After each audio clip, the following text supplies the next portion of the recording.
Immortal Cultivation begins with gaining a superhuman constitution. This video is purely for entertainment and does not infringe on copyrights or laws. The rights to the novel and image belong to the original author. We do not claim ownership. Don't like waiting and want to listen to this fanfic in full now? Subscribe to our Patreon, where you'll find the best fanfics. Chapter 151 Superhuman Physique, showing its ferocity for the first time. Boom. A vast expanse of forest was shattered into ruins, a deep crater carved into the ground by the 70-foot-tall peak. Whoosh, the old Taoist priest in a black robe, sweat dripping from his forehead, breathed a sigh of relief as he gazed at the massive peak before him with lingering fear. Then, turning to the large-headed dwarf, he anxiously asked, "Mentuition, how long will it take for the Earth escape ring to heal?" "Almost there, almost there." "You two, hold him back a little longer. I'll need about 30 breaths." The large-headed dwarf produced a circular magical instrument and repeatedly struck it with incantations. The ring spun and grew larger. Su Poman leaped high, landing on top of the ochre-colored peak. He gazed down at them from above. With a single thought, the burning shadow sword cleaved through the earth and slashed directly towards the three men. The Taoist priest in a black robe quickly produced a pitch-black iron umbrella and tossed it into the air. After a flash of black light, the umbrella transformed into a massive umbrella 2 meters in diameter, its surface constantly rotating in response to the burning shadow sword. The square-faced, burly man beside him was also busy. He placed his Vajra on the ground and channeled his spiritual energy into it. A pale golden shield emanated from its upper end, enveloping the three men. Su Poman couldn't help but marvel at the methods employed by the three men. He thought to himself that these ruthless individuals, frequent killers and robbers, possessed a vast array of tactics comparable to those of ordinary sect disciples. The burning shadow sword repeatedly collided with a black umbrella, sending sparks flying from it and leaving finger-width gashes. However, the unwavering spiritual energy clinging to the black umbrella, combined with the shield emanating from the Vajra, barely blocked the flying sword's attack. Seeing Su Poman's attack stalled, the square-faced burly man breathed a sigh of relief. A smile finally broke across his face as he watched the Earth escape ring grow larger in front of the large-headed dwarf. Su Poman wasn't about to let them off so easily. In a flash, he vanished from sight. "Where's he?" The old Taoist in the black robe shuddered in horror. Su Poman's figure had vanished from sight and consciousness. "I'm right here." A white afterimage gradually solidified in front of the black umbrella, then slowly materialized. As Su Poman spoke, he had already pulled his fist back. Under the stunned gazes of the three men, his fist flew like a meteor, emitting light and fire as it rubbed against the air, before slamming heavily into the black umbrella. Bang! The black light on the umbrella's surface lasted only a fraction of a second before the entire black umbrella shattered into a hazy sky, shattering the golden shield formed by the Vajra into a shimmering shadow. The square-faced burly man reacted the fastest, a thick layer of ki rising from his body. The old Taoist in the black robe also quickly drew out the heavenly thunderball and held it in his hand, simultaneously summoning a black iron flying shield to protect his vital points. "It's useless," he whispered softly, his voice low but resembling spring thunder. Immediately afterwards, 2 more loud bangs rang out. Su Poman's arm pierced the square-faced burly man's waist and abdomen, the remaining force shattering the old Taoist's protective iron shield. Finally, his right fist pierced through his thin back, smashing their bodies together. The flesh at the junction shattered into pulp. How the pale golden color on the square-faced burly man's skin quickly faded, and blood foamed from his mouth. He grunted twice before tilting his head and dying completely. Despite the physical cultivator's tenacious vitality, Su Poman's terrifying force instantly crushed his internal organs. The old Taoist priest in the black robe behind him was even more miserable, dying instantly without even a grunt. 2 bodies were strung across Su Poman's right arm like candied haws, their bodies already deformed by the immense force. The big-headed dwarf's consciousness captured this scene, and the aura of death gripped his heart. An overwhelming sense of fear permeated his mind, a feeling reminiscent of his own mortal self, curled up naked in the snow. Could he be a demon incarnate? Seeing no time to activate the escape ring, the big-headed dwarf bit his tongue, spurting boiling blood from his mouth onto the circular magical instrument. Buzz! The escape ring spun, casting a stream of yellow light from it. Escape! The big-headed dwarf unleashed the fastest escape speed of his life, desperately escaping into the distance. His mind replayed the terrifying and horrifying scene, his lips, already purple-black, turning an even darker purple as they trembled. Escape? Naive, Su Poman flung the two lifeless bodies to the ground. Thanks to the bioforce field, his clothes remained unstained by the blood. With a single wave of his hand, the storage bags on the two men flew automatically into his hands. After a brief weighing, he slowly turned in the direction of the giant-headed dwarf's escape. The soil, gravel, and other materials couldn't obstruct his vision. From afar, he saw a streak of yellow light escaping from the ground, its speed several times faster than even some cultivators using the light body technique could run at full speed. Su Poman snorted coldly, and his figure instantly vanished. His superior physique and strength also gave him speed far beyond that of ordinary cultivators. His body practically became a phantom. A faint explosion echoed in the air, and circular waves of air formed behind him. In the blink of an eye, he had already traveled hundreds of feet. Even a Foundation establishment cultivator couldn't match such speed. Boom! Su Poman was like a red-hot iron ball hurled into butter. Anything that stood in his way, be it vegetation, demonic beasts, or even massive rocks, was crushed to dust by his mortal body. Dust rose from the forest, accompanied by a mighty roar. Where Su Poman passed, a long, deep trench like the plow of an excavator was left. Soon, after climbing over a hill, he finally came to a stop. Su Poman looked down at the distant earth. The yellow light was approaching. He raised his leg, and as the light approached, he kicked the ground hard. Boom! First there was a loud roar, followed by rocks flying through the air and smoke rising in all directions. The ground within a 10-mile radius shook violently, as if from an earthquake. When the smoke and dust cleared, a circular crater appeared where Su Poman had stood, as if struck by a missile. At the bottom of the crater, a stream of crimson blood oozed from the soil. Su Poman looked down again and saw the dwarf's tragic death. He had been crushed into a meatball by the immense force radiating from the earth. His clothing and magical tools completely shattered. It seems he used too much force. He didn't even leave his storage bag behind. What a shame, Su Poman said with a frown. But it's all the same. Bandits like these have committed countless crimes, harming countless innocent cultivators. Their death is not a pity, this is a well-deserved punishment. With a flick of his hand, Su Poman retrieved the storage bag he had previously obtained from the black-robed Taoist priest and the square-faced burly man. His spiritual sense penetrated the bag and easily erased the deceased's mark. Then, glancing inside, his expression shifted slightly. These villains are quite wealthy. Their two storage bags combined hold over 200 spirit stones. Assuming each low-grade spirit stone converts to 20 energy points, that means they've gained over 4,000 energy points this time. Su Poman's eyes lit up, and the idea of enforcing justice on behalf of heaven slowly took root in his mind. It seems like this chaotic world of immortal cultivation needs to be cleaned up. Chapter 152 9th level. The outer area of the myriad insect's secret realm was vast, and Su Poman had spent an entire day exploring only less than a third of it. Even so, his gains were immense. Besides acquiring over a dozen storage bags of various colors, the energy points on the purple source roulette had reached a staggering 52,000. Su Poman found a secluded cave and first removed his storage bags one by one, placing them before him. Then, with a flick of his mind, piles of spirit stones appeared before him. 180 spirit stones, 122 spirit stones, that's too few. Only 62, Su Poman quickly counted and was surprised to discover that he had obtained over 1,800 low-grade spirit stones from the monks who had robbed him. If converted into energy points, that would be over 36,000. Having already accumulated over 2,000 spirit stones from his time at the sect, he had no intention of keeping them. He reached out and touched them, and the purple source roulette's notification chimed in his mind. Ding, energy detected. Convert to energy points, conversion completed. You've earned 20 energy points. The crystal clear, low-grade spirit stone instantly transformed into gray, murky pebble, devoid of its former vitality. With the slightest touch, it crumbled to dust. Su Poman moved his hands rapidly, touching the spirit stones before him. Soon, the pile of spirit stones before him was completely transformed into energy points. He then closed his eyes, sat cross-legged, and opened the light curtain of the purple source roulette.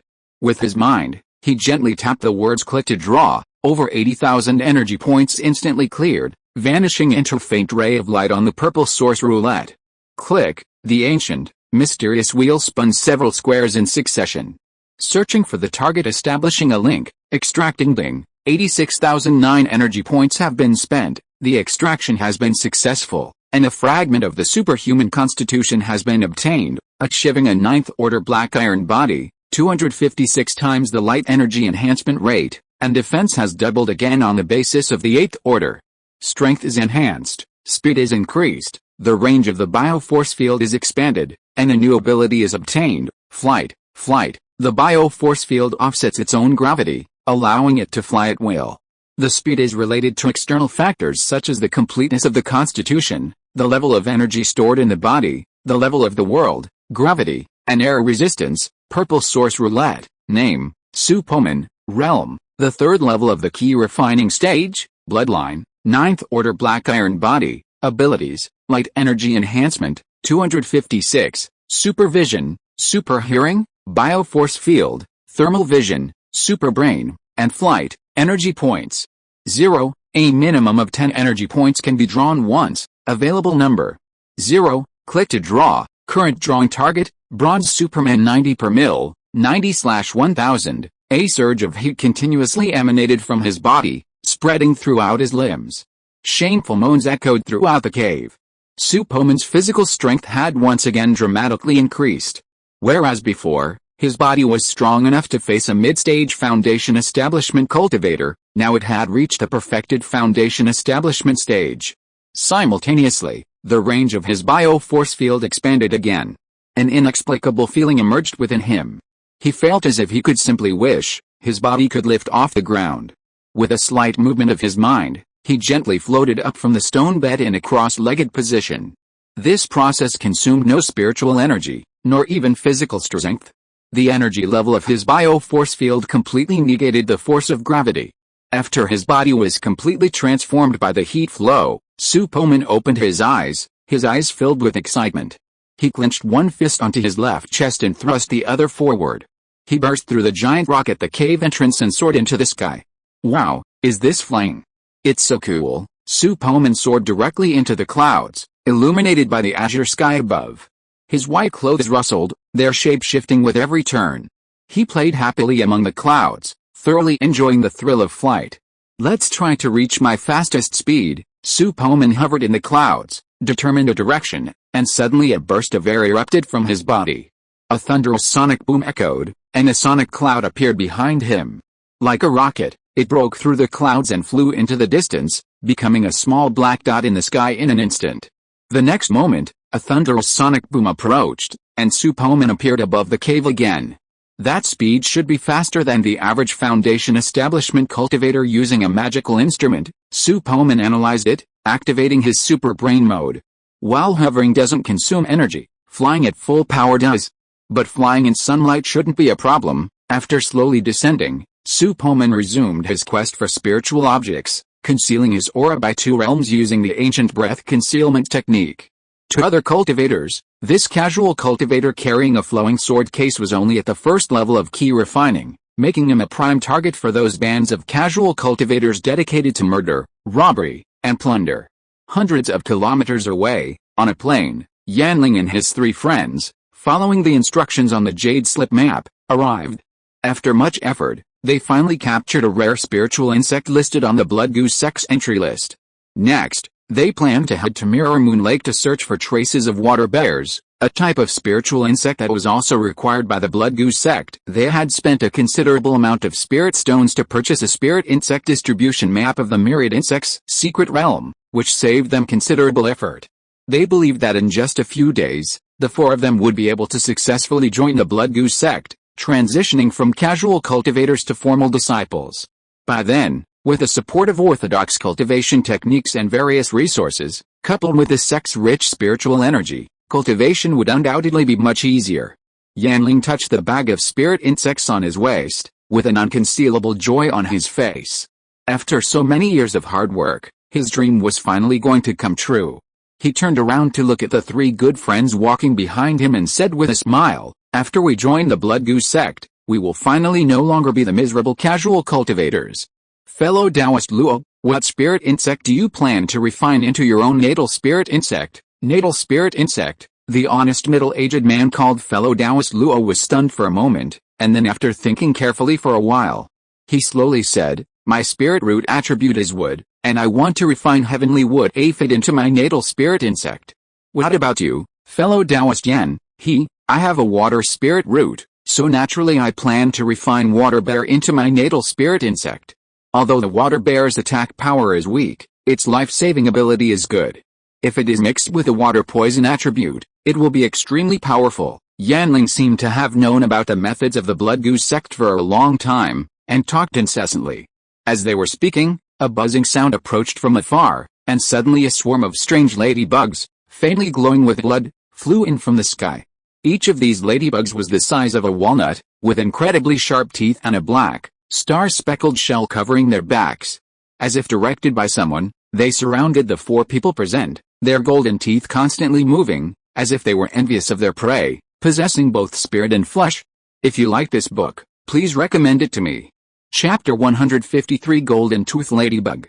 What kind of spiritual insects are these? Why haven't I seen them on the jade slips? A middle-aged man in a green robe and long hair asked solemnly. Yan Ling, looking extremely nervous, subconsciously leaned back and joined the other 3, staring intently at the ferocious, strange ladybugs in the sky. On the grassland, a scarred young man in a loose robe slowly approached. A scar, as ugly as a centipede, etched itself beneath his eye, a strange smile lingered at the corner of his mouth, and his long, tangled hair was casually tied up with a rag. Are these spiritual insects yours, fellow Taoist? Why are you using them to trap us? Luo Bingshan's eyes flashed with vigilance, and he subconsciously pulled a pistol-shaped magical weapon from his storage bag. The scarred young man's smile persisted. He licked his cracked lips, then grinned widely, revealing a row of gleaming white teeth. Little ones, we've found our prey. Go. As he spoke, a shrill whistle erupted from his lips, and a swarm of golden-toothed ladybugs buzzed and devoured the 4 men. Be careful, Luo Bingshan roared, and a pale green shield immediately rose from his body. The 4 men each used their own methods, their bodies suddenly radiating with various colors. What should I do? These strange ladybugs are everywhere. Yanling's face paled. He first cast a spiritual shield, then affixed a golden talisman. Even with this double protection, he felt no sense of security. The sheer number of attacking spirit insects was so numerous that they pounded against his shield like a torrential rain, crumbling it. Furthermore, the black shells on their backs were so tough that even a magical weapon could not inflict any substantial damage. A faint glint of blood shone beneath the ladybug's black wings. Clearly, this swarm of spiritual insects had undergone a special ritual. They were fearless and attacked in wave after wave. Luo Bingshan used his spiritual sense to control his short spear, stabbing it into the insect swarm with a constant ding-dong sound. As his spiritual energy was greatly depleted, his heart slowly sank to the bottom. This can't go on any longer. We must break through. Fellow Taoist Zhang Fan, you are a fire-attributed cultivator. See if your flame spells can temporarily disperse this insect swarm. Fellow Taoist Yangping and I will go together to kill the insect master outside. Fellow Taoist Yan, you will be responsible for protecting fellow Taoist Zhang Fan. Luo Bingshan directly transmitted his spiritual sense to the other 3. Okay, I'll try, the unassuming young man named Zhang Fan nodded. He then leaned against Yan Ling, his fingers moving constantly, a thin layer of sweat on his forehead. Luo Bingshan's wood-green shield wavered. He quickly slapped his storage bag and pulled out a green bead. With a gentle squeeze, it shattered with a snap, and a green mist emanated from it, enveloping him. Boom! A streak of crimson flame, like a streak of silk, appeared out of thin air amidst the insect swarm. The flames were so intense that even the golden-toothed ladybugs dared not linger, scrambling to escape. What kind of insects are these? They're so fireproof. Yang Ping's face darkened. Through the insect swarm, he saw the scarred young man staring at them like a demon, and a chill suddenly ran down his spine. The crimson flames lasted less than 5 breaths before vanishing.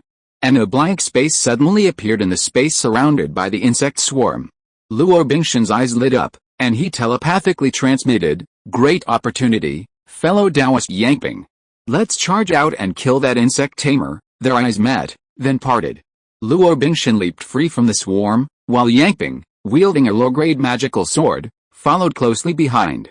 The scarred young man, observing the two charging at him, sneered, How could the blood food the blood goo sect had deliberately placed here escape the devouring blood-refining spirit insects? He tugged at the drawstrings at his armpits, ripping his robe open and revealing a ravaged belly.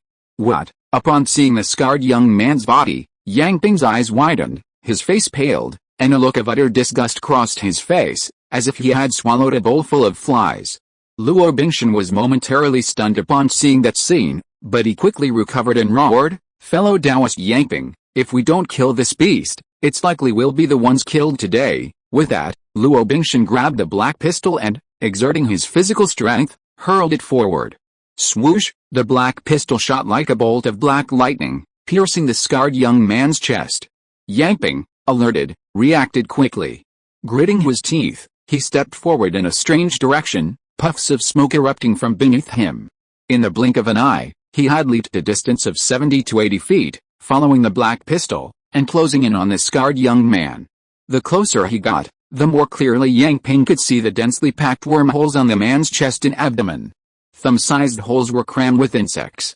Just before the black spear reached him, walnut-sized black insects, one after another, forced their way out of the scarred young man's flesh. Then, connecting with each other, their black, dotted backs facing outward, they quickly formed a layer of black armor.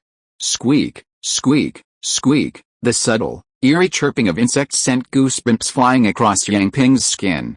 He knew the arrow was on the string and had to be released. He surged with spiritual energy, channeling nearly half of it into the magic sword in his hand. The magic sword shone brightly, seemingly capable of cleaving anything in half. At this moment, the black spear, with its spinning force, slammed into the black armor.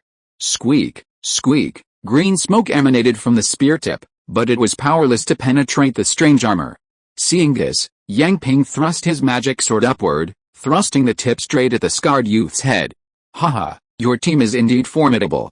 They're among the strongest I've slain in the myriad insect's secret realm. But unfortunately, you've run into me, Feng Shan." This time, the scarred youth leaned back as if boneless, his body bent 90 degrees. Then, with a flick of his sleeve, a swarm of golden-toothed ladybugs suddenly descended upon Yang Ping, who was within striking distance. Yang Ping's magic sword struck air, his face grim. He instinctively drew his sword back, then, with a swift slash, the blade slicing through two of the approaching golden-toothed ladybugs. The immense force knocked the two ladybugs to the ground, but they seemed unharmed. They staggered twice and took flight again. "No more playing with you, my little darlings. Let's eat." Feng Shan retreated gracefully, a bloody glint in his gaze. Buzz! The fluttering golden-toothed ladybugs, as if stimulated, flashed red light from their wings, like fireflies, their speed and strength dramatically increasing. The already shaky shield surrounding Yanling was instantly shattered by the swarm, and the walnut-sized golden-toothed ladybugs swarmed frantically. "Ah, help!" Zhang Fan, previously within the shield, was now directly exposed to the swarm. He hurriedly stepped back, but one of the ladybugs was already close. A single contact took a large chunk of flesh from his forearm, and blood instantly gushed out from the wound. The scent of blood fueled the golden-toothed ladybugs even more frantically. They clashed their golden teeth, making strange squeaks, and their bodies, at breakneck speed, transformed into bloody shadows, slamming into the source of the bloody odor. Chapter 154, Spirit Insect Transformation into Blade Technique. Zhang Fan's face paled terribly as he retreated rapidly, quickly using his remaining spiritual energy to erect a protective shield. A spiritual stone also appeared in his hand, constantly absorbing its spiritual energy to replenish his power. He then flipped his hand and pulled out a fire ring talisman. Upon activating it, a ring of flames formed around him, rapidly swirling around him, blocking the oncoming golden-toothed ladybugs. After completing this, he took out a small rejuvenation talisman and applied it to the wound. Ling, ling, ding. A series of sharp metallic clashes echoed. Not far from Zhang Fan, the pale golden shield formed by Yanling's golden talisman was clanged by the swarm of insects, sending sparks flying. Yang Ping and Luo Bingshan were also surrounded by the frenzied ladybugs, locked in a fierce battle. All four were in a precarious situation, struggling to hold on, their spiritual energy rapidly depleted. A wave of despair washed over the four men. They had never imagined they would die in this way. In the secret realm of 10,000 insects, Feng Shan watched the scene with a cold, cruel gaze. He subconsciously licked his lips, a strange curve forming at the corner of his mouth. Just when he thought the outcome was settled, a sudden rumbling sonic boom echoed from the distant horizon. What is that? Feng Shan's heart trembled, and he quickly turned his head to look. On the horizon, a figure in a white robe zigzagged forward at breakneck speed, trailing clouds of dust behind him as his steps rose. The figure seemed to be collecting something. Every time he passed, a patch of flowers, plants, and trees vanished, as if instantly stored in a storage bag. When they tried to see his face again, they discovered he was wearing a bronze mask that blocks spiritual awareness. The distance between them rapidly closed, and in a few breaths, they were near the insect swarm. Blood-refined spirit insects, a hoarse voice rang from beneath the mask. Feng Shan was startled by these words. Information about the blood-refined spirit insect was considered highly classified even within the Blood Goose sect. The fact that this mysterious man could actually identify it made him nervous, and he subconsciously assumed he was a cultivator with some connection to the Blood Goose sect. Without waiting for Feng Shan's reaction, Su Poman, beneath his mask, quietly observed the situation before transforming into a phantom and charging into the insect swarm. The insect swarm that was besieging Yanling and the others was scattered by Su Poman's charge, and several holes appeared in the encirclement. The ferocious golden-toothed ladybugs, attracted by Su Poman's brazen and arrogant actions, shifted their targets. In an instant, at least 1,000 ladybugs targeted Su Poman and swarmed around him, their golden fangs clamping and repeatedly striking the biological force field in front of him. Even a cultivator at the great perfection of the key refining stage wouldn't be able to withstand such an attack for long. However, Su Poman, situated at the very center of the swarm, acted like a leisurely stroller under an umbrella in the rain, completely oblivious to the fierce onslaught of the golden-toothed ladybugs. He reached out and casually grasped it. As he withdrew his hand, a golden-toothed ladybug appeared within his palm. Su Poman examined it for a moment, then, with a slight squeeze of his fingers, the ladybug in his hand instantly became a meat patty. Blood-white fluid gushed out from the insect's tail. Ding! Energy detected. Convert to energy points. Convert, Su Poman thought. Conversion completed. You've earned 50 energy points. Upon hearing the notification in his mind, Su Poman's eyes lit up. I've made it. I've made it big. A single blood-refined spirit insect actually contains 50 energy points. If I could capture all of them and convert them into energy points, wouldn't it mean tens of thousands of energy points? Su Poman stood amid the insect swarm, his expression agitated beneath his mask. He gazed at the strange ladybug before him, gleaming red and gnawing at him, as if he saw an opportunity to further advance his superhuman constitution. He then reached out to his left and right, repeatedly catching the spirit insects, crushing them, and converting them into energy points. Outside the insect swarm, Zhang Fam covered his arm which had just healed, and looked at the insect swarm that was surrounding Su Poman with lingering fear. Who on earth is that person? He can actually survive such a large-scale attack of spiritual insects until now. It's a miracle. Could he be a senior in the Foundation establishment stage? Impossible. People in the Foundation establishment stage cannot enter the secret realm of 10,000 insects. Do you think the formation at the entrance of the secret realm is just for decoration? Yang Ping said with a frown. At this moment, he looked a little miserable. Not only were there many torn places on his robes, but his back was also madly bitten by several golden-toothed ladybugs. Although the bleeding had stopped at this time, the flesh and blood there had disappeared, and the white spine was vaguely visible through the blood. Luo Bingshan took a moment to gather his breath, his eyes fixed on the insect swarm's position as he telegraphed to the others, now is not the right time to watch the battle. We don't know if that powerful individual is friend or foe. He's not afraid of the siege of these strange spiritual insects, but we are. Our remaining spiritual energy is no longer sufficient for another fight. For safety's sake, we'd better leave. Fellow Taoist Luo has a point. While that insect controller is hateful, now is not the time for revenge. We should leave here first and make plans once we've recovered our strength, Yanling echoed. The other two nodded silently. The four of them exchanged glances and, in unison, retreated, gradually moving away from the battlefield. Feng Shan paid no attention to the departure of his defeated men. His mind was completely captivated by Su Poman. He could sense that the number of the golden-toothed ladybugs, which had once numbered nearly 2,000, was steadily dwindling. He had painstakingly stolen this swarm of blood-refined spirit insects from his master, the very foundation of his rise to prominence in the myriad insects' secret realm. With him, he could even face a cultivator in the early stages of Foundation establishment with ease. But now, This massive swarm of blood-refined spirit insects was powerless against a bronze-masked monstrous figure before him. Feng Shan couldn't help but harbor a lingering doubt about the blood-refined spirit insect's power.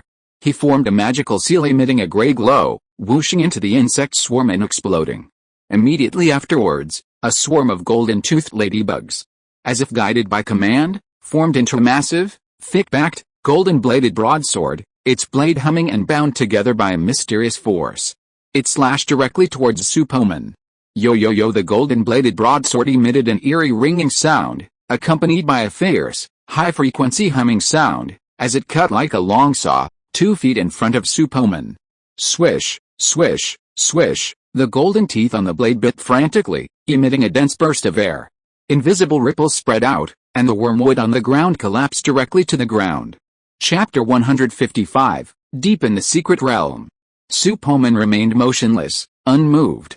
The golden blade transformed from the insect swarm remained frozen 2 feet away, unable to advance. How is this possible? Feng Shan felt a thud in his head, his worldview shattered. He stared blankly at the seemingly intangible, yet insurmountable, space. Ahem. This move, the blade transformation technique inherited from the insect Taoist, is powerful enough to kill a Foundation Establishment cultivator. It can't even harm a key refining cultivator. Ho ha ho ha. Heaven, are you kidding me? Feng Shan finally found an opportunity for revenge, only to have to face such a pervert. It's so unfair, you wicked heaven. Blood Goose sect, Feng Shan suddenly roared like a maniac, coughing and cursing. He could sense that the number of golden-toothed ladybugs was still decreasing, and the rate was even accelerating. Hatred filled his eyes, and he scratched a long, bloody mark on his left arm with his fingers. He gritted his teeth and forced himself to calm down quickly. I can't die now. Master isn't dead yet, and the blood feud hasn't been avenged. How can I, Feng Shan, die? He muttered to himself, then a tragic expression of a hero ready to sacrifice himself took hold. He whistled, and half the golden-toothed ladybugs in the field flew towards him as if summoned. Swish, swish, swish, each spirit insect slipped back through the crevices of his robe, and then, without a backward glance, he fled into the distance. Su Poman noticed movement outside the insect swarm, but he was so caught up in the joy of collecting energy points, easily snatching up hundreds. With no time to split himself up, he had no desire to pursue. Furthermore, thanks to his super hearing, he overheard the man's devastated mumblings and formed a vague impression of him. Though he acted madly, he was likely a pitiful individual burdened with a deep blood feud, having been deceived by the Blood Goose sect and brought to this end. Furthermore, he had left enough spirit insects, so Su Poman had no intention of annihilating them all for the time being. The remaining blood-refined spirit insects numbered over 900.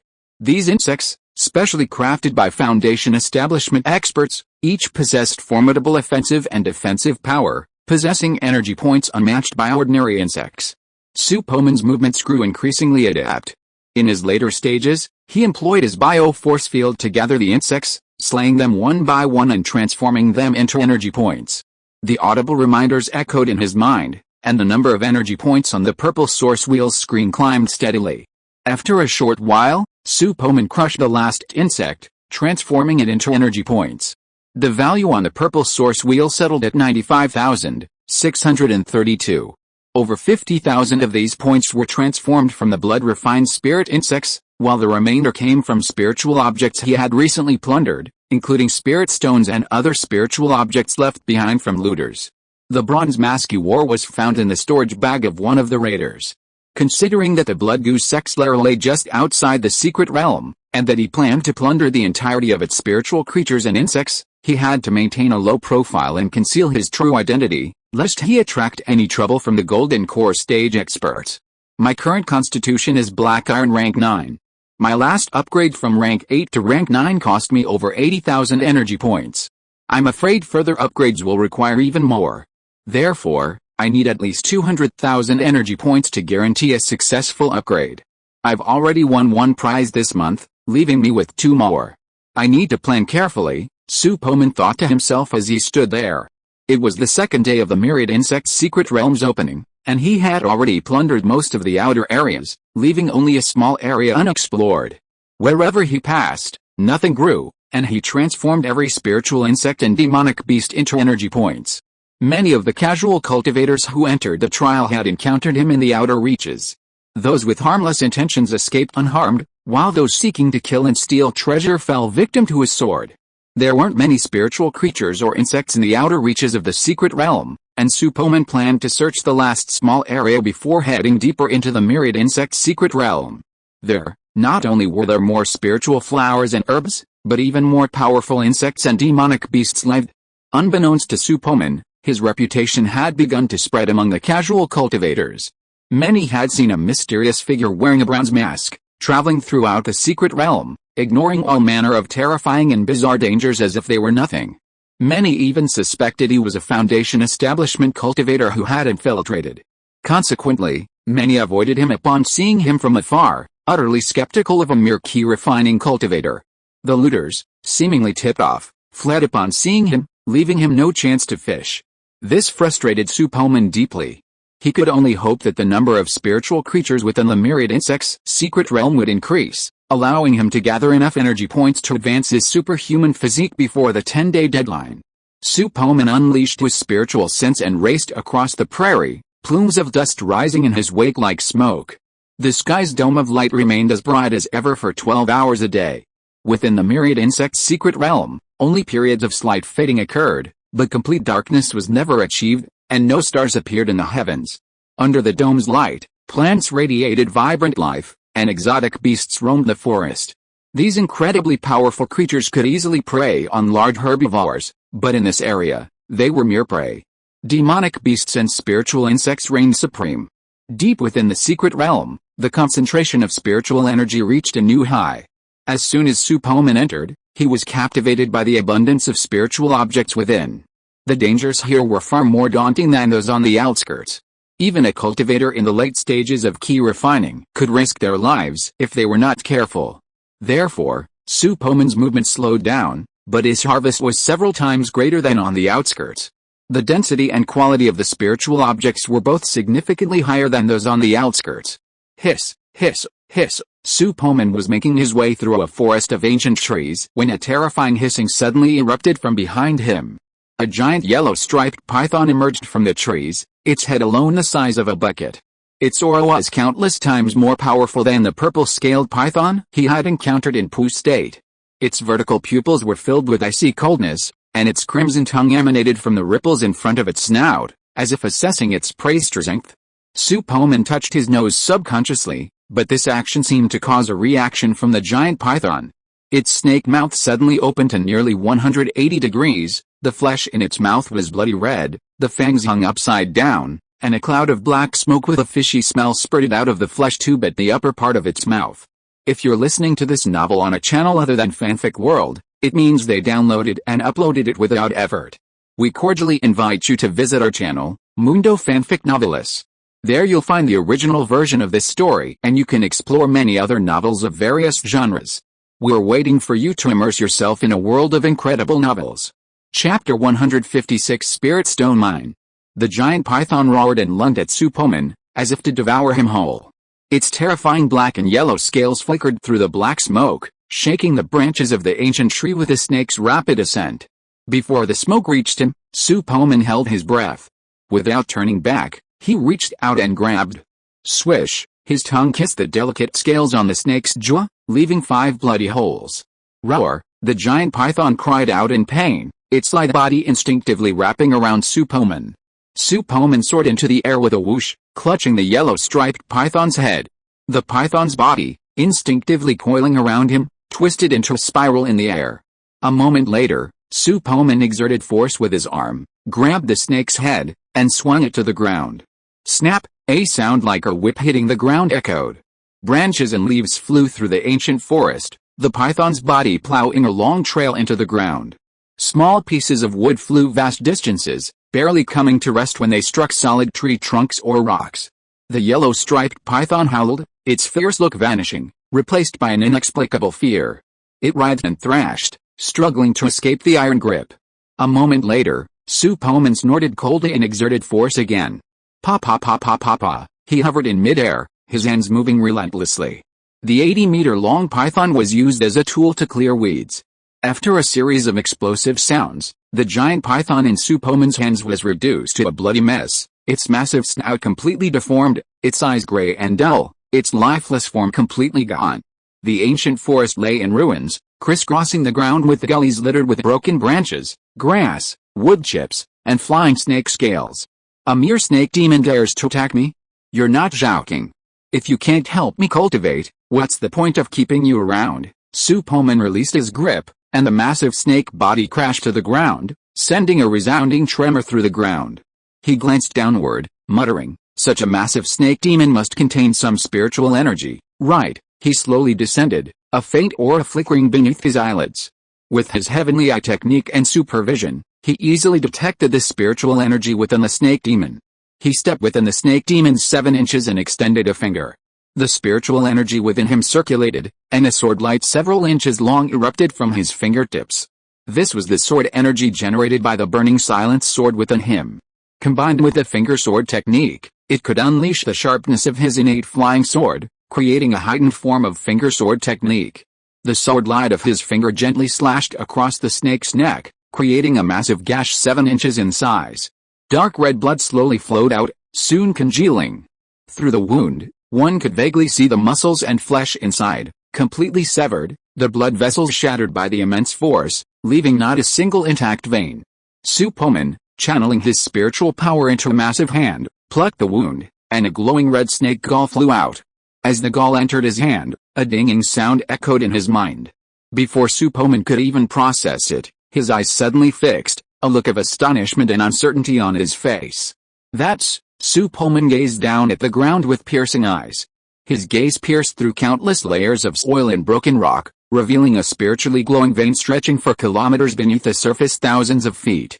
Spiritual stone vein, his eyes gleamed, and an indescribable excitement surged within him, sensing the possibility of further advancement in his superhuman physique. This vein looks large enough to support a small sect. If we could transform and absorb all the spirit stones within, how many energy points would we be able to generate? I'm so lucky. Fortunately, I just activated my divine eye technique, otherwise I would have missed this great opportunity.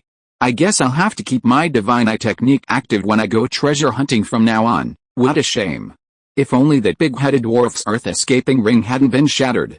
It would take ages to dig over 3,000 feet, Su Poman sighed, and with a flick of his wrist, he pulled a broadsword-shaped magical weapon from his storage bag. He had found it on a looter's person. After identifying the location of the spirit ore, Su Poman began digging. He used the broadsword as a shovel, scooping up dirt, sand, and other debris at an incredible speed. His movements created a series of phantoms due to his speed. Clouds of mud and sand were rapidly lifted up, and soon, a deep pit about 10 feet in diameter appeared on the spot. Su Poman's figure got closer and closer to the ground, and soon disappeared on the horizon. As he dug, Su Poman muttered, "Next time I return to the sect, I must go to the Black Flame Tower to exchange for the Earth Escape technique. That book basic 5-element spells includes the Quicksand technique but not the Earth Escape technique. It's rubbish." In fact, in the world of Immortal Cultivation, spells similar to the Earth Escape technique, also known as Earth Escape, are already considered intermediate-level spells, extremely difficult to practice, and not even considered basic. Besides Earth Escape, there are 4 other escape techniques: Gold Escape, Wood Escape, Water Escape, and Fire Escape, which together make up the 5-element escape technique. If someone could master all 5 of these escape techniques, they would be considered to have mastered the small 5-element escape technique. With this technique, one's survival abilities would be greatly enhanced, and few cultivators of the same rank could match them. Furthermore, those with exceptional talent would have a chance of mastering the legendary ultimate escape technique, the Great 5-element escape technique. The Great 5-element escape technique was even more remarkable, not only allowing unimpeded passage through all 5 elements of matter, but also dramatically increasing one's evasion speed. Legend has it that a talented giant stage cultivator who had mastered the Great 5-element escape technique once escaped with his life from a late nascent soul stage cultivator. Word of this incident catapulted this technique to fame, earning it a truly top-tier status, its survival abilities rivaling the Golden Crow transformation into a rainbow technique of the hoary true sex. Su Poman's 9th-rank black iron body enabled him to dig tirelessly. A deep underground cave appeared in the clearing, and mud, gravel, and other debris continuously emanated from the hole. The tip of his broadsword was already glowing faintly red. With such a high rate of excavation, even the low temperature of the soil could not stop its steady rise in temperature. As time passed, the hole deepened and twisted, making it difficult to clear out the mud and sands in time. As a result, it gradually accumulated, obscuring the cave behind it. Although Su Poman possessed a biological stance and did not rely on the outside air for survival, he did not want to return to the surface and start digging again. Seeing the piles of mud and gravel behind him gradually blocking the hole, he paused and casually plunged his broadsword into the moist soil nearby, lost in a moment of thought. Ch-ch-ch-chi, white mist emerged from the blade. Su Poman ignored it. After a moment's thought, he came up with a simple solution. He took a slow breath, and his chest slowly swelled. Chapter 157 Yu-Nyang. Although the air in the underground pit was rather filthy, impurities couldn't penetrate the biological field, so he wouldn't absorb the foul air from the ground. Half a minute later, Su Poman had absorbed enough air. The next moment, he suddenly opened his mouth, whoosh Superman's breath. A violent gust of air emerged from the cavern, sweeping mud, sand, and gravel outward. Soon, the accumulated earth and rocks were blown away. Su Poman grabbed his broadsword and began digging again, drawing closer and closer to the spirit stone vein. The humidity around him grew heavier, and water began to seep from the soil. As he dug deeper, water began to seep from the earth walls, gathering into a pool. However, this couldn't stop Su Poman's thirst for energy points. The fire-attributed spiritual energy within him transformed into flames, evaporating the water seeping from the ground into streams of white mist. Within the myriad insect's secret realm, amidst a rolling hillside, two men and a woman stood still, hesitant. It's really strange. The three of us have been wandering here for such a long time, but haven't encountered even a single spiritual insect. It's completely inconsistent with the rumors. Could it be that the Blood Goose sect is deceiving us? A middle-aged man wearing a bamboo hat and carrying a medicine basket on his back said slowly. Beside him stood a beautiful woman in a water blue dress. Although she no longer looked like a young girl, she exuded a mature allure that was as red as a peach. Her breasts were magnificent, her waist was as slender as a willow, and the area below the waist had a surprising curve. Her peach blossom eyes flickered with delight, and she looked thoughtful. It's indeed a bit strange. Brother Kiao, what do you think? Should we venture into the depths of the secret realm? The Jade Slip says that although the secret realm is rich in spiritual insects, it is not something that we cultivators like us can handle. On the other side was a thin young man dressed in tight clothes. When his eyes swept over the beautiful woman, his expression was slightly obsessed. Then, with a faint calmness, he said in a deep voice, the opening of the 10,000 insect secret realm is a rare opportunity. If it weren't for the upcoming 7-sex martial competition, the Blood Goose sect would not accept independent cultivators like us. If we can't join the sect soon, I'm afraid that after wasting a few decades, we will turn into dust. It's better to go to the other side of the mountain and give it a try. The young man in the tight-fitting suit's words also tempted the beautiful woman, but then she thought of the terrifying depths of the secret realm, and she hesitated, subconsciously glancing at the middle-aged man in the bamboo hat before her. Alice, the middle-aged man in the bamboo hat suddenly sighed and waved his hand. Yu-Nyang, I think we'll give up this time. The Blood Goose sect is a demonic sect, and I'm afraid joining it wouldn't suit our temperament. I didn't intend to join the Blood Goose sect in the first place. I wanted to come here to search for spiritual objects and exchange them for spirit stones for travel expenses, so I could reach the western lands and seek the connection with the Brahma Sound sect. But now the outer reaches of this secret realm seem to be barren. Not only are there spiritual objects, but even the spiritual energy is less than what was recorded in the Jade Slips. Brother Kiao, will you reconsider? If we don't go deep into the secret realm, it will be very difficult to accumulate enough spirit stones later. It might take more than 10 years. The young man in the tight-fitting suit's eyes were complicated. The middle-aged man in the bamboo hat shook his head again, turned around, and walked away from the rolling hills. Yu-Nyang watched the middle-aged man in the bamboo hat depart, her beautiful eyes suddenly lost in thought. In that moment, she pondered many things, including her entanglement with Kiao Shuheng in her youth and the rumors that the Brahma Sound sect didn't accept female disciples. Does he really want to part with me? I can't believe that after all these years, he still hasn't completely let go of that. The beautiful woman suddenly felt a little sad, feeling that all her years of companionship had been in vain. unable to move someone who had completely given up. Brother Kiao, I won't go with you. I plan to explore the depths of the secret realm with little Lizzie. Maybe we can find some opportunities, the beautiful woman said angrily. The middle-aged man in the bamboo hat didn't stop walking, but his palm trembled slightly beneath his sleeve. Then he slapped the storage bag at his waist and tossed out 2 pale golden talismans. In that case, take care of the 2 of you. These talismans are for you. I won't need them while I'm wandering around the outer reaches of this secret realm. With that, the middle-aged man in the bamboo hat strode away. Yun Niang looked somewhat forlorn, but the young man in tight clothes beside her felt his heart skip a beat, his ears burning. He couldn't help but glance at the magnificent breasts and plump hips of Yun Niang, his mouth watering furiously. Come on, little Li, let's go deep into the secret realm together, but we still have to be careful. Yun Niang didn't notice the change in Li Kang's expression as she headed towards the distant mountains. Li Kang swallowed quietly and said, let's go, Yun Niang. Once we cross that mountain, we'll enter the depths of the secret realm. The 2 of them began to climb the mountain, one in front of the other. Li Kang followed behind Yun Niang, watching the beautiful buttocks swaying before him. His heart was burning with desire. Several times, he wanted to reach out and grab it, as if a cat was scratching his heart. But he didn't dare to do so, considering Yun Niang was also a cultivator. Having lacked maternal love in his childhood, he found such a mature and charming woman irresistible.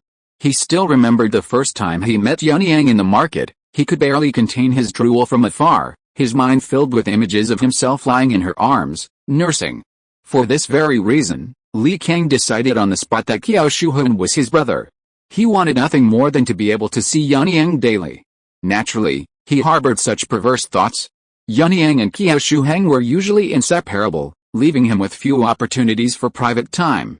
But now, alone and in such close proximity, Li Kang's thoughts raced. A vague plan formed in his mind. He followed silently, constantly pondering any flaws in his plan. During this time, the 2 of them crossed the mountains and entered the depths of the myriad insects' secret realm.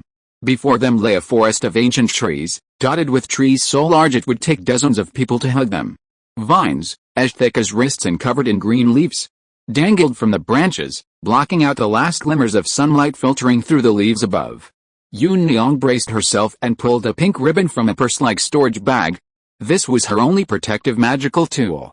She clutched tightly the golden light talisman Qiao Shuheng had given her. Li Kang followed cautiously, his eyes fixed on Yun Niang's waist. The delicate silhouette glimpsed beneath her thin dress caused a reaction in his body, forcing him to half bend forward. Yun Niang assumed she was being alert to danger and gave no further thought. A strange wind suddenly blew from the depths of the forest, carrying mud, sand, and gravel. Chapter 158 Snake Corpse. Clatter, mud and sand crashed against the ancient trees, cascading down. PFFT, PFFT, PFFT. What kind of strange wind is this? It's carrying so much wet dirt with it.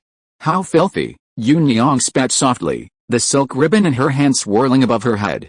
She hadn't dodged in time, and a fine layer of mud had fallen on her body. Turning back, she suddenly noticed Li Kang's condition and couldn't help but smile. Haha, little Li, you're practically a mud monkey. Why didn't you dodge, Sister Yun? You're so beautiful, Li Kang said blankly, looking at Yun Niang's smile, completely unaware that he was now covered in mud. Yun Yang felt a little strange upon hearing this, and seeing Li Kang's fixed gaze, she felt a little uncomfortable. She gently brushed the mud off the corner of her clothes, rolled her eyes, and said, Little Li, are you teasing me while Brother Qiao is away? No, I'm really praising you. Brother Qiao can't see the beauty in you. Li Kang scratched his head and said a little presumptuously. Yun Yang blushed slightly, sensing the awkwardness of the situation, and quickly changed the subject. What was that strange mud wind just now? I'm not sure. I've only encountered things like sandstorms before, but never this kind of strange wind with mud and water. Li Kang lowered his head, trying to hide the obsession in his eyes. Let's go, then. Let's head in the direction of that strange wind ahead. Maybe there's an opportunity there. Yun Niang moved lightly, her serpentine waist swaying as she advanced. Pink ribbon swirled around her, and in the dim light, the dome's light made her skin appear as white as jade. Li Kang swallowed hard, hunched over, and pulled an iron umbrella from his storage bag. He followed ambling behind, his eyes fixed on the figure ahead. The two walked a short distance through the ancient forest before a few dozen steps ahead opened up.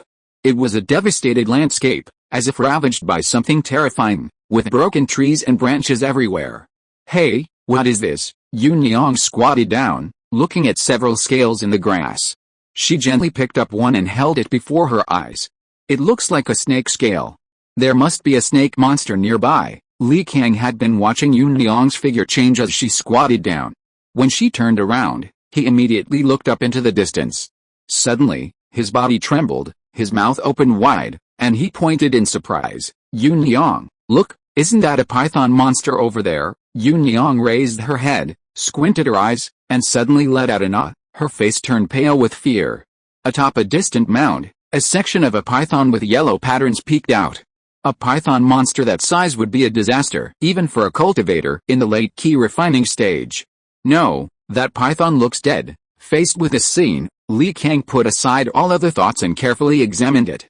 He took a few cautious steps forward and extended his spiritual sense. "Don't be afraid, Yun-Yang. It's just a dead snake, probably killed by a passing expert." "Dead snake?" Yun-Yang was slightly startled. After taking a few quick steps forward, she finally extended her spiritual awareness to the mound. Her expression gradually regained composure. "The snake has been split open at the 7-inch mark. It looks like it was indeed done by a cultivator who entered the myriad insect's secret realm.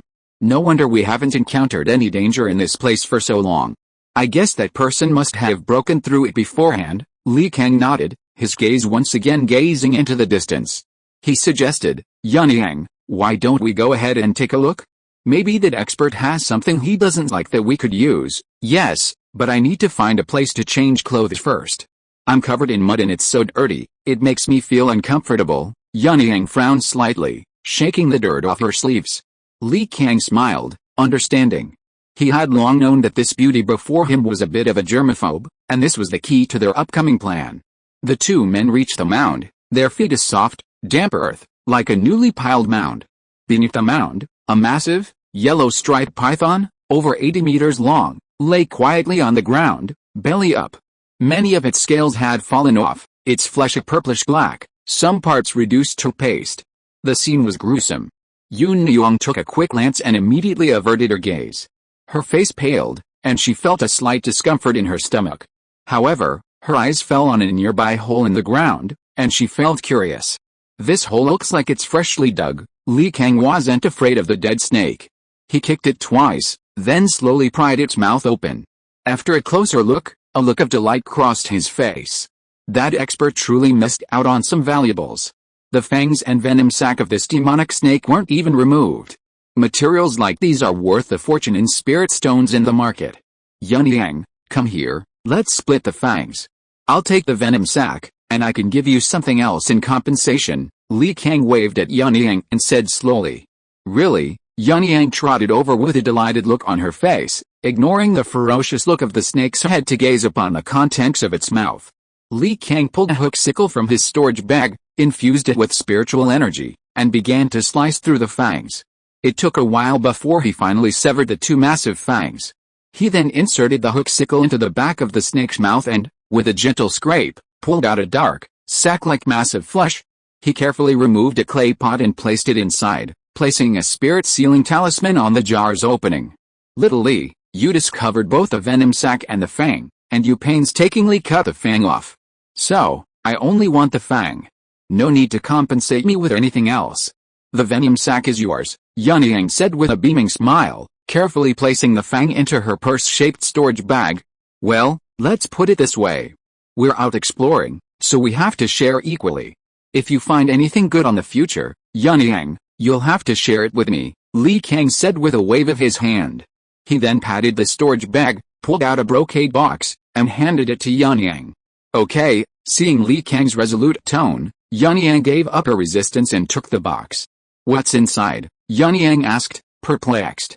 Li Kang chuckled, his face enigmatic, and said, "Yun-Yang, just open it and you'll find out. There's still one chapter left tonight. I've been coding in the bathroom, my feet are numb." Chapter 159. Yun-Yang glanced at Li Kang suspiciously, then stretched out her jade finger and gently flicked the tabs. With a snap, 2 layers of silken thread patterns peeled off the brocade box. Then, gently lifting it with her hand, her beautiful eyes lit up, and she covered her mouth with a hand and said, "Is this the Luoke 7-feathered robe from Fang?" "Yes, it is." Li Kang smiled and nodded. Seeing Yunyang's joy, he felt a sense of satisfaction. "This dress is very expensive. It's woven from the long feathers of the Luoke bird in snow silk. Not only is it enchanted with a dust-repellent array, it's also impervious to water and fire. It's a true treasure. This time, I'm taking advantage of you. A demon snake venom sac can't buy such a precious garment." "Li Kang, why would you think of buying such a thing?" Yunyang asked without looking up, fondly touching the clothes in the brocade box. Li Kang was slightly startled, and confessed directly, "I went to the Tainan Xiaohu with you and brother Kiao last time, and a female cultivator from the Song family there was wearing this dress. You said you wanted one then, and I happened to buy it when I went to Fang. Little Li, you are so thoughtful. I wish brother Kiao had half of your thoughts." Yunyang held the brocade box, and couldn't help but think of the figure wearing a bamboo hat in her heart, and her face was dazed for a moment. Upon hearing this, Li Kang's smile froze. He felt a sense of discomfort within him. A cold, lustful glint flickered in his eyes. A bright smile crept into his lips again. "Yunyang, since you want to change clothes, why not try on this Luoke 7-feathered robe and see if it fits? Where should we go?" Yunyang glanced around. Upon seeing the pitch-black cave, her eyes lit up. "I'll go change there. Little Li, you stay here and guard." "Wait, Yunyang. There might be unknown dangers in that cave. Let's go in and explore first, then I'll come out." Li Kang glanced at the dark cave, a surge of inexplicable evil rising within him. Yunyang nodded, tapped her storage bag, and with 2 moonstones, they entered the cave, one in front of the other. The cave before them gradually descended, seemingly endless. They walked for a long time, but could not see the end. Yunyang gazed into the seemingly endless darkness beyond. As far as her spiritual sense could detect, she saw only a sloping cavern, as if it led to hell. She didn't want to go any further.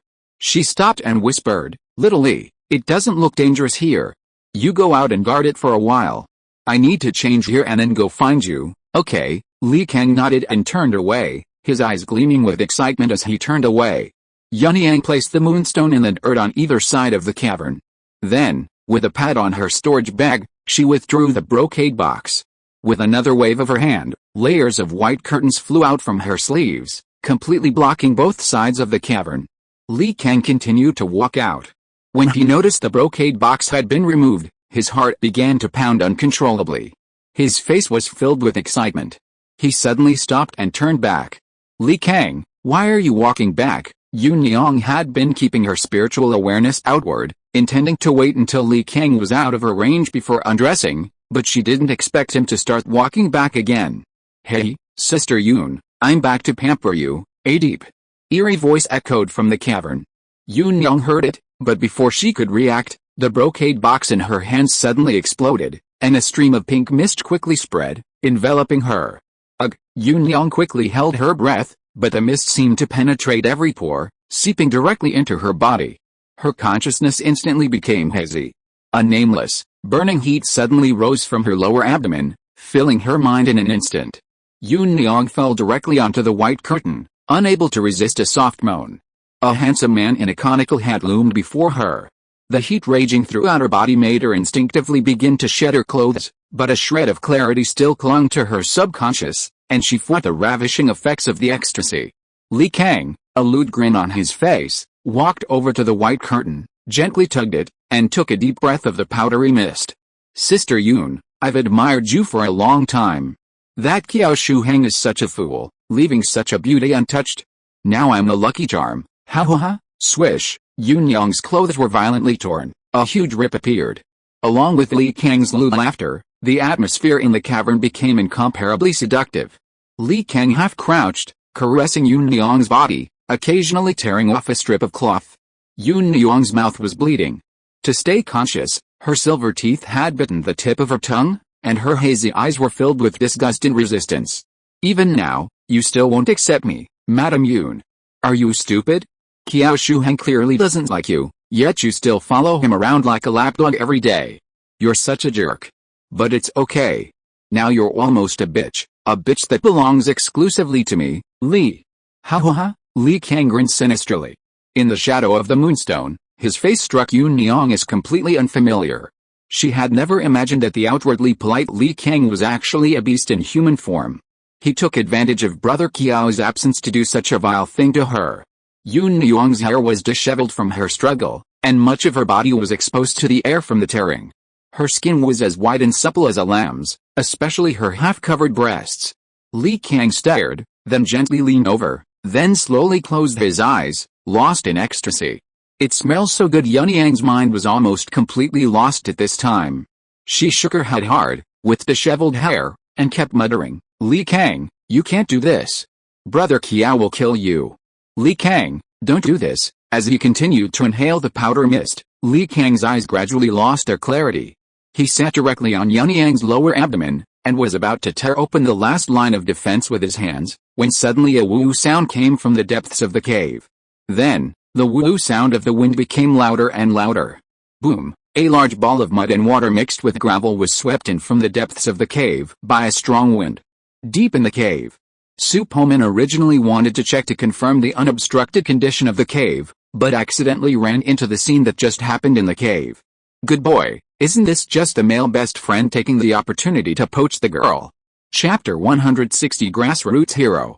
Su Poman exclaimed, "Good fellow," repeatedly. He listened to the conversation between the two men and roughly grasped their relationship. A fierce wind raged within the cavern. Under the influence of his super breath, a torrent of water-soaked mud and rubble tore through the white curtain that blocked the passage. Li Kang's dazed expression froze for a moment, and his entire body was suddenly uncontrollably launched into the air by the gust of wind. Countless mud splattered all over his body, and the cool sensation jolted him, briefly breaking his daze. Yun Niang was also suffering. She felt as if she were suffocating, as countless mud and rubble slammed against her body. However, she secretly felt fortunate that she had not been tainted, her innocence still intact. The muddy water stained her entire body the color of mud. She gripped the ground with one hand, and with the other, she pulled out a pill and, not caring about the dirt, swallowed it. The heat within her body eased slightly, but it couldn't be completely dispelled. If it weren't for the icy stimulation around her, she would have been unconscious from the drug. Shortly after the storm passed, the cave returned to calm. Li Kang stumbled in from a distance, his body drenched in mud, his features barely recognizable. Ahem, Sister Yun, I'm back. Let's get on with it, even if it gets a little dirty, but I quite like it." Hey, hearing this, Yun Niang felt a sudden surge of burning sensation in her lower abdomen, as if the burning sensation had been reawakened. A warm liquid sensation spread across her legs, and she paled slightly as she quickly swallowed another detoxification pill. Haha, Sister Yun, that's the top-grade heroin powder I bought from the market. It's not poisonous, and it's actually quite tonic. How could a detoxification pill possibly have any effect on it? Haha, stop struggling, give up, and let's have some sex. Look at you, your thighs squeezed together, can't you bear it any longer? Li Kang chuckled lewdly, a perverted smile plastered across his mud-covered face. Don't come over here. Yun Niang retreated repeatedly, holding the pink ribbon in front of her, her eyes sometimes clear and sometimes hazy. Looks like the dosage isn't enough. It's all that weird wind that interrupted my fun. Li Kang casually touched the clothes under his crotch, patted his storage bag, and pulled out another bamboo tube. Hey, Sister Yun, I'll give you a little more. He gently pulled the stopper, and puffs of pink mist suddenly emanated from it. Just as he was about to approach Yun Niang, a phantom in white appeared from the depths of the cave. Damn it. I hate people like you who disguise themselves as friends the most. As soon as he finished speaking, Su Poman grabbed the bamboo tube and stuffed it down Li Kang's throat. The overwhelming feeling of fullness made him cough continuously, and wisps of pink mist erupted from his nasal cavity. His entire mind was instantly overwhelmed by the powerful effects of the heroin powder. His eyes were red, and his lower body was shaking involuntarily at a high frequency. Damn it! Su Poman grabbed Li Kang's neck in disgust, flew out of the cave, and threw him onto the snake corpse that had been dead for a long time. Roar, roar, roar! Li Kang had completely lost his mind at this time, and let out a beast-like roar. The blood vessels on his neck bulged, and his eyes were full of blood red.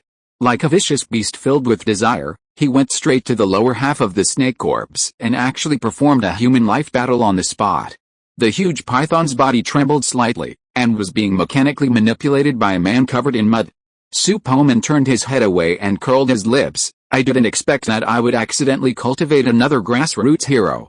If that python is still alive, I'm afraid I would hate me to death. After saying that, Su Poman thought of Yunyang, who was still in the cave, and hurriedly turned back. In the cave, Yunyang breathed a sigh of relief as Li Kang vanished, but the effects of the heroin powder began to surge again.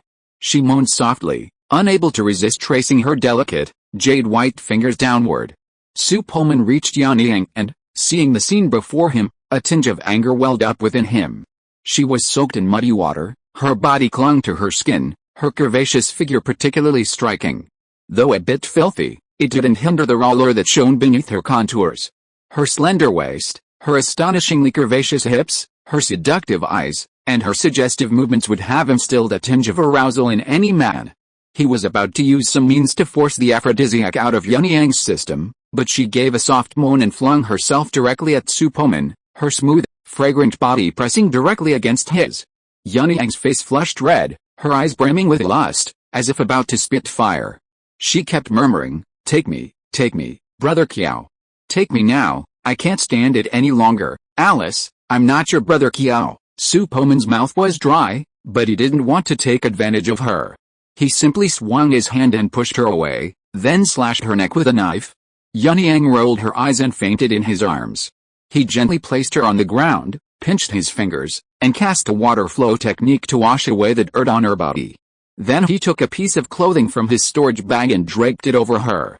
Su Poman then pinched his chin, thinking, this aphrodisiac needs to be activated quickly, otherwise it might cause some damage to her body. Oh, right, that person outside might have the antidote. With this thought, and seeing Yunyang's increasingly rosy complexion, he no longer hesitated. He flew out and plucked the storage bag from Li Kang's body. With a mid-air shake, a flurry of debris spilled out. There were over a dozen low-grade spirit stones, 3 small bottles, and even 2 women's underwear. Judging by their size and shape, Su Poman suspected they most likely belonged to the woman named Yunyang. Of the 3 bottles, one contained a healing elixir, another contained the spirit yunning pill, used to restore spiritual power.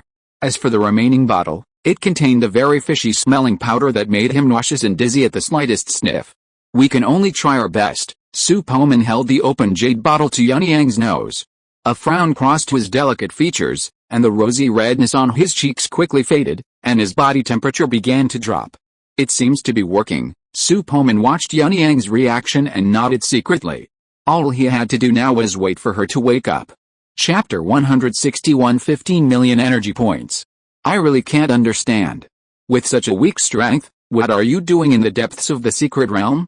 Lucky you met me, otherwise you'd be in great danger. Su Poman stood nearby and waited for a moment. Seeing Yunyang still asleep, he approached, only to find her lying on the ground, sound asleep, as if having a sweet dream. Hey, girl, stop sleeping. It's time to wake up. Su Poman pushed her twice, but seeing no response, he pinched his fingers and magically condensed a fist-sized water ball, which he smashed directly into Yunyang's forehead. The cold stimulation slowly awoke Yunyang.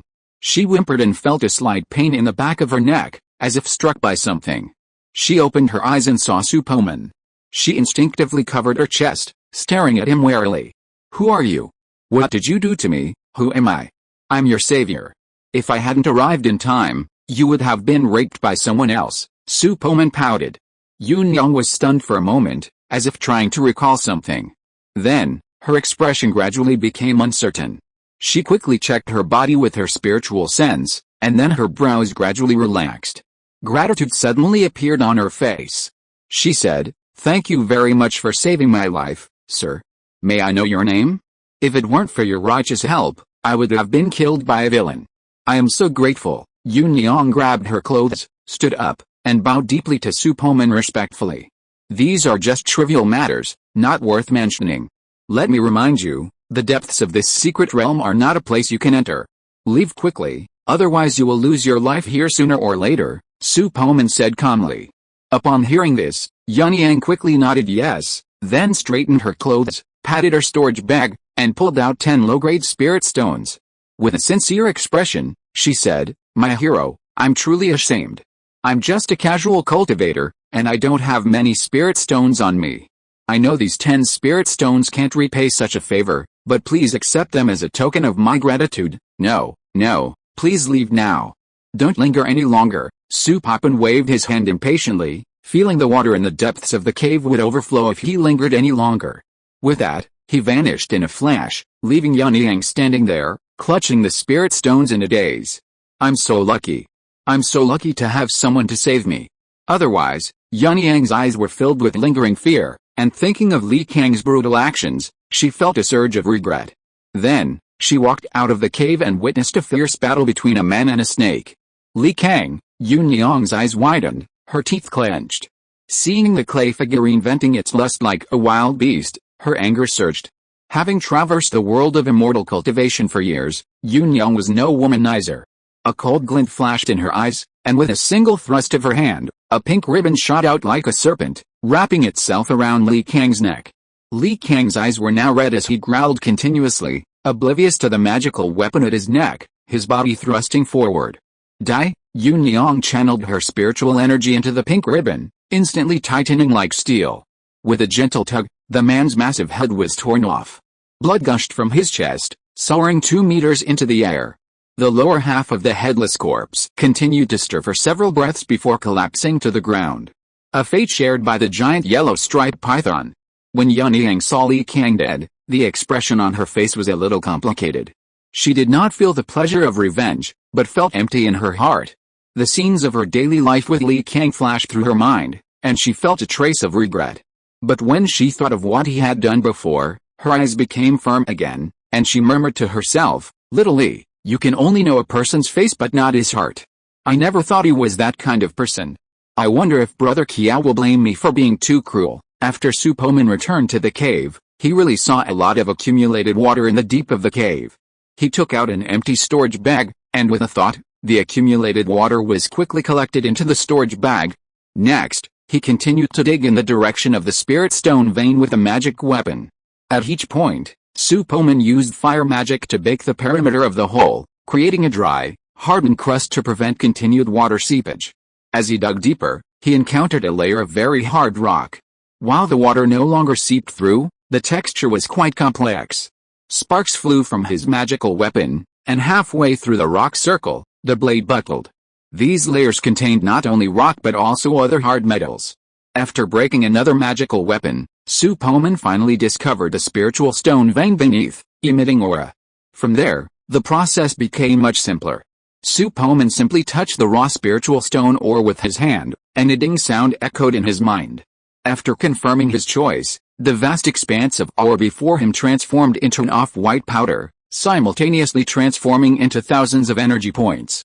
Su Poman's face was filled with excitement, for now it was finally time to reap the rewards. He extended his hand repeatedly, rapidly transforming the kilometer-long spiritual stone vein. As the raw spirit stone ore before him turned to dust, the numbers on the purple source roulette exploded.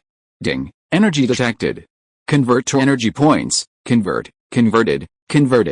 You've earned 3,860 energy points. Ding! Energy detected. Convert to energy points. Converted. This process was more efficient than digging a hole. Su Poman journeyed through the spirit stone vein, continuously turning the luminous ore before him into powder. After over an hour, he had finally transformed the entire vein into energy points on the purple source roulette. Su Poman sat cross-legged on a pile of off-white powder, the exact same color as the spirit stone that had been depleted of its spiritual energy. His mouth widened, the corners of his mouth curling upwards. I've come to the right place this time. I never expected a small spirit stone vein to yield so many energy points. This is a huge bonus. I think it'll allow my superhuman physique to advance several times. Su Poman immersed his consciousness in the purple source roulette and examined the information on it. Purple source roulette. Name, Su Poman. Realm, 3rd level of key refining stage. Bloodline, 9th level black iron body. Abilities, light energy enhancement, 256. Supervision, super hearing, bioforce field, thermal vision, super brain, flight, energy points. 15,968,252, minimum 10 energy points required for one draw, amount available for drawing, N, click to draw, current drawing target. Bronze Superman 90 per mil, 90 thousandths, I'm really looking forward to it. I wonder if more than 15 million energy points can make the ability of Bronze Superman reach perfection. If it is perfect, I should be able to draw the abilities of other powerful beings in the universe. I haven't even figured out which ability of the powerful being I'll draw next. Su Poman rubbed his hands together with excitement. He was ready to draw the biggest lottery since he crossed over in this underground space. Chapter 162 Promotion, Bronze Superman. Su Poman closed his eyes, sat cross-legged, and opened the light curtain of the purple source roulette.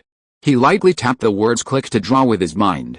Over 15 million energy points on the light curtain instantly cleared to zero, transforming into a faint ray of light that vanished onto the purple source roulette. Click, click, click, the ancient and mysterious wheel spun dozens of times in succession. Searching for target, establishing link, extracting ding. 15,968,252 energy points spent, extraction successful, obtained the Superman Constitution bloodline component. Superman Constitution has been advanced to Bronze 5. The current bloodline ability progress has exceeded 50%, automatically unlocking all Bronze Superman bloodline abilities. Ability strength is proportional to Superman Constitution level, unlock new ability, Iron Body, unlock new ability, Super Strength, unlock new ability, Super Endurance, unlock new ability, Supersonic Flight, unlock new ability, Super Healing, Iron Body, the body is stronger than steel, with defenses capable of withstanding nuclear bombardment. If bloodline ability progress reaches 100%, the body can survive on a star. Physical strength is comparable to that of a false infant body cultivator. Super Strength, possessing the ultimate physical strength, gaining maximum strength without destroying the body. The specific strength is related to the level of conviction exerted by the individual. Super Endurance, enduring physical strength, demonstrating superhuman endurance in all aspects. Supersonic Flight, the body's flight speed exceeds the speed of sound, reaching the maximum speed the body's defenses can withstand. The specific speed is related to the level of faith exerted. Super Healing Power, after injury, the body will heal at an extremely rapid rate. Purple Source Roulette, name, Su Poman, realm, key refining stage, level 3, bloodline, 5th level Bronze Superhuman body, abilities, Bronze Superhuman template, possessing all the abilities of a Bronze-era Superhuman. After completing his bloodline, he can independently cultivate to the silver stage within a star. Energy points. 0. A minimum of 10 energy points can be drawn once. Amount available for drawing. 0. Click to draw. Current drawing target, Bronze Superhuman 56%. 56%. Within the underground space, Su Poman suddenly soared into the air. Waves of heat, like a river flowing backwards, madly spread throughout his body. A mysterious power continuously transformed his body, and his clothes instantly ripped apart, revealing a toned body of muscles. Layers of blue light shimmered on his skin. Su Poman closed his eyes tightly, completely overwhelmed by the overwhelming exhilaration. Although he could control himself to wake up, the cloud-like pleasure overwhelmed him, making him unable to extricate himself. The dirt and rubble within a 10-foot radius around Su Poman were pushed aside by a mysterious force. A surge of momentum emanated from him, and the entire underground space shook violently, rubble and dirt falling. The previously excavated hole collapsed piece by piece in the shaking, and a large area of the ground shook violently. Yun Yang, who had been on her way, heard the shaking from behind and hurriedly looked back. She saw that the area where the hole had been had collapsed significantly, and a terrifying aura emanated from the ground. As if some ferocious demon was about to emerge. Is the Earth Dragon turning? Yun Yang's face showed worry, and her voice trembled slightly as she said, that warrior should be alright. Qiao Shuheng, who was strolling outside, also heard the roar coming from the other side of the mountain. His previously calm expression under his bamboo hat changed slightly. Without a word, he took out a light body talisman and activated it, quickly speeding towards the depths of the secret realm. Yun Yang, wait for me. In addition, every casual cultivator who entered the depths of the secret realm heard the huge roar. Even from a great distance, they could faintly hear the changes in that direction. As a treasure appeared, the wretched Taoist priest, with a long-nosed rat on his shoulder, leaped to the top of a tree and gazed into the distance. What's all this commotion? The treasures in the myriad insects' secret realm were long ago plundered by the ancestors of the Blood Goose sect. How could this cause such a commotion? Feng Shan, who was currently using his blood-refining spirit insects to slaughter the wandering cultivators, frowned, a hint of hesitation in his eyes. After a moment's thought, he waved his hand and retracted the spirit insects, which had devoured their essence and blood, into his body. He sat cross-legged to digest the essence, and his aura instantly increased. He opened his eyes, a gleam in his eyes, and said slowly, "Let's not get involved in this for now. We already lost some blood-refining spirit insects last time. If we run into that weirdo again, it'll be troublesome. Let's head to the core of the myriad insects' secret realm first and subdue the spirit-devouring insects. With them, I'm sure I can successfully establish my foundation." Feng Shan stood up and continued towards the center of the myriad insects' secret realm. The strengthening lasted for a full 2 hours. When Su Poman opened his eyes again, he felt brimming with power, as if he were invincible, his confidence overflowing. He gleefully opened the purple source roulette system screen and took a look. Haha. 15 million energy points is incredible. I've actually advanced 5 levels in one go, and now I've reached more than half of Super Man's abilities. It's like a little cow taking off like a rocket. The underground space had completely collapsed, and there was no light at all. Su Poman scanned the area and discovered that his bioforce field had carved out a spherical space 20 meters in diameter. The continuous collapse of the ground above hadn't affected its stability at all. Su Poman clenched his fists and felt the strength of his body. He took out a brand new set of robes and put them on. He raised his head and stretched his arms upward, causing his bioforce field to shrink to the surface of his body. He soared into the sky, crashing into the earth above like a meteor. With a boom, the original spherical space, losing its support, instantly collapsed.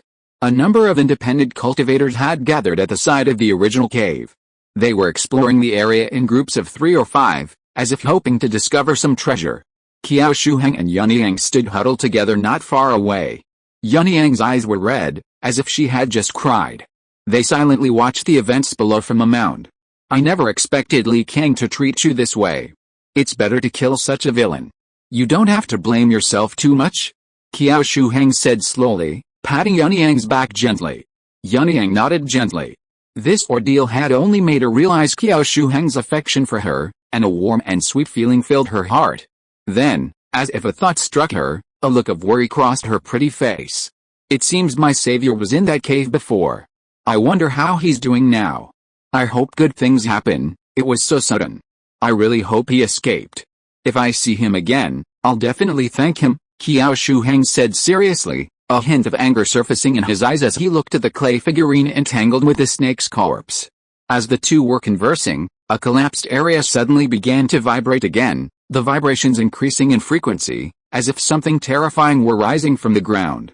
"Get out of the way." Nearby, a cultivator in a green robe, sword on his back, seemed to sense something and suddenly roared, drawing everyone's attention. The two wandering cultivators who had been exploring the area suddenly changed expression and fled the area, tumbling and scrambling. If you're listening to this novel on a channel other than Fanfic World, it means they downloaded and uploaded it without effort. We cordially invite you to visit our channel, Mundo Fanfic Novelis. There you'll find the original version of this story and you can explore many other novels of various genres. We're waiting for you to immerse yourself in a world of incredible novels. Chapter 163, Natal Spirit Insect.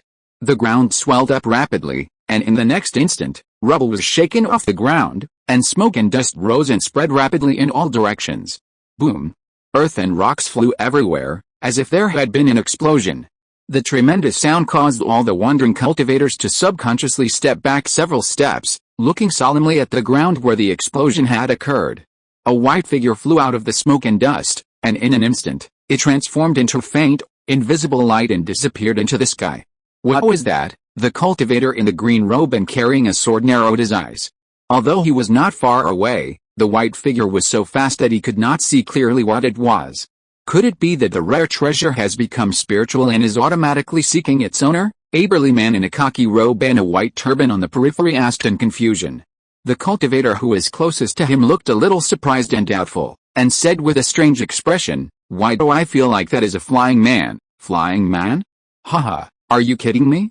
Is there any giant in stage senior in this myriad insect's secret realm?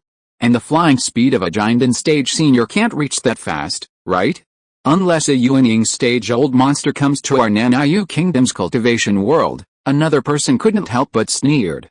But, the cultivator opened his mouth, But when he saw that the person who spoke was more advanced than him, he finally didn't continue to argue, but there was a bit more confusion in his eyes. A scruffy Taoist priest, a treasure-hunting rat perched on his shoulder, sighed and said, "The treasure's flying south. If we chase it, we'll probably have to cross the myriad insect secret realm, which is extremely dangerous. Even a Foundation establishment cultivator would be in danger of perishing. Taking a detour wouldn't allow us time. It seems we'll have no chance of obtaining this treasure." When Yun Niang saw the white shadow, she suddenly felt an inexplicable sense of familiarity. An absurd thought flashed through her mind, and her red lips parted slightly, her shock evident. "Yun Niang, what's wrong?" Qiao Shuheng noticed something strange about Yun Niang and couldn't help but ask. "No, nothing." Yun Niang shook her head gently, then, recovering her composure, said slowly, "Brother Qiao, let's leave. This place is too dangerous for our cultivation." After the white light faded, many left the area disheartened, seeking opportunities elsewhere. However, a few lingering cultivators, armed with various magical instruments, explored the area, hoping to find the treasure. "Fellow Taoist Zhang, have you noticed that the concentration of spiritual energy here has suddenly dropped significantly?" So you've noticed it too. I just thought it was just an illusion. It seems this place must be extraordinary. Indeed, even if the treasure in the white light has escaped, it should have left behind some rare treasure companions. Su Poman had already flown from the northernmost tip of the secret realm directly to the depths of the southern secret realm. As he flew, he activated his supervision and spiritual eye technique, scanning the ground inch by inch, his vision penetrating thousands of feet of soil, hoping to find another spiritual stone vein here. The formation of spiritual stone veins requires many specific terrain conditions. A place rich in spiritual energy does not necessarily condense spiritual stone veins. To stumble upon a vein in this secret realm is already a matter of great luck. Even within the Nanayu Kingdom's Immortal Cultivation world, spirit stone veins are rare, and once discovered, they're quickly seized and controlled by major sects. Furthermore, there are some blessed spiritual realms that don't harbor spirit stone veins, but their terrain is known to gather the spiritual energy of heaven and earth, resulting in a far greater spiritual energy density than elsewhere. The myriad insect's secret realm is a small, independent dimension separate from the Kangayan continent. Its membrane continuously absorbs chaotic energy from the void, transforming it into spiritual energy to nourish various spiritual creatures. After countless years of shifting veins, a single spirit stone vein was formed, and the probability of a second one forming is extremely low. Su Poman spent the better part of a day surveying the entire secret realm from the air, but found no trace of a second spirit stone mine. He abandoned his hopes of getting rich quick and landed firmly on the ground, continuing his search for spiritual objects containing energy points. According to the purple source wheel, the 5th-rank bronze superhuman's body had reached the pseudo-infant stage, or halfway to the nascent soul stage. Its power had undergone a dramatic transformation. Previously, it could only battle Foundation establishment cultivators, but now it could directly crush all golden core cultivators. The gap between them was a chasm. Su Poman's most noticeable sensation was the vast increase in his spiritual item collection speed, which had increased by more than tenfold. His biological force field could extend over a distance of more than 10 feet, sweeping away all the spiritual flowers and herbs on the ground. Wherever it passed, nothing grew, as if it had been struck by a locust plague. He began his search from the southernmost tip of the secret realm, clearing a vast expanse of forest in a matter of breaths. While the ordinary plants remained unharmed, the spiritual herbs, insects, and demonic beasts imbued with spiritual power disappeared, transformed into energy points. During his search, Su Poman would encounter many adventurous cultivators.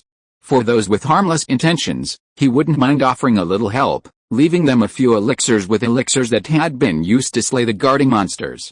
As for those cunning villains who were plundering others or, for some opportune moment, murdering their friends, he would slay them directly, enforcing justice and cleansing the corrupt world of cultivation.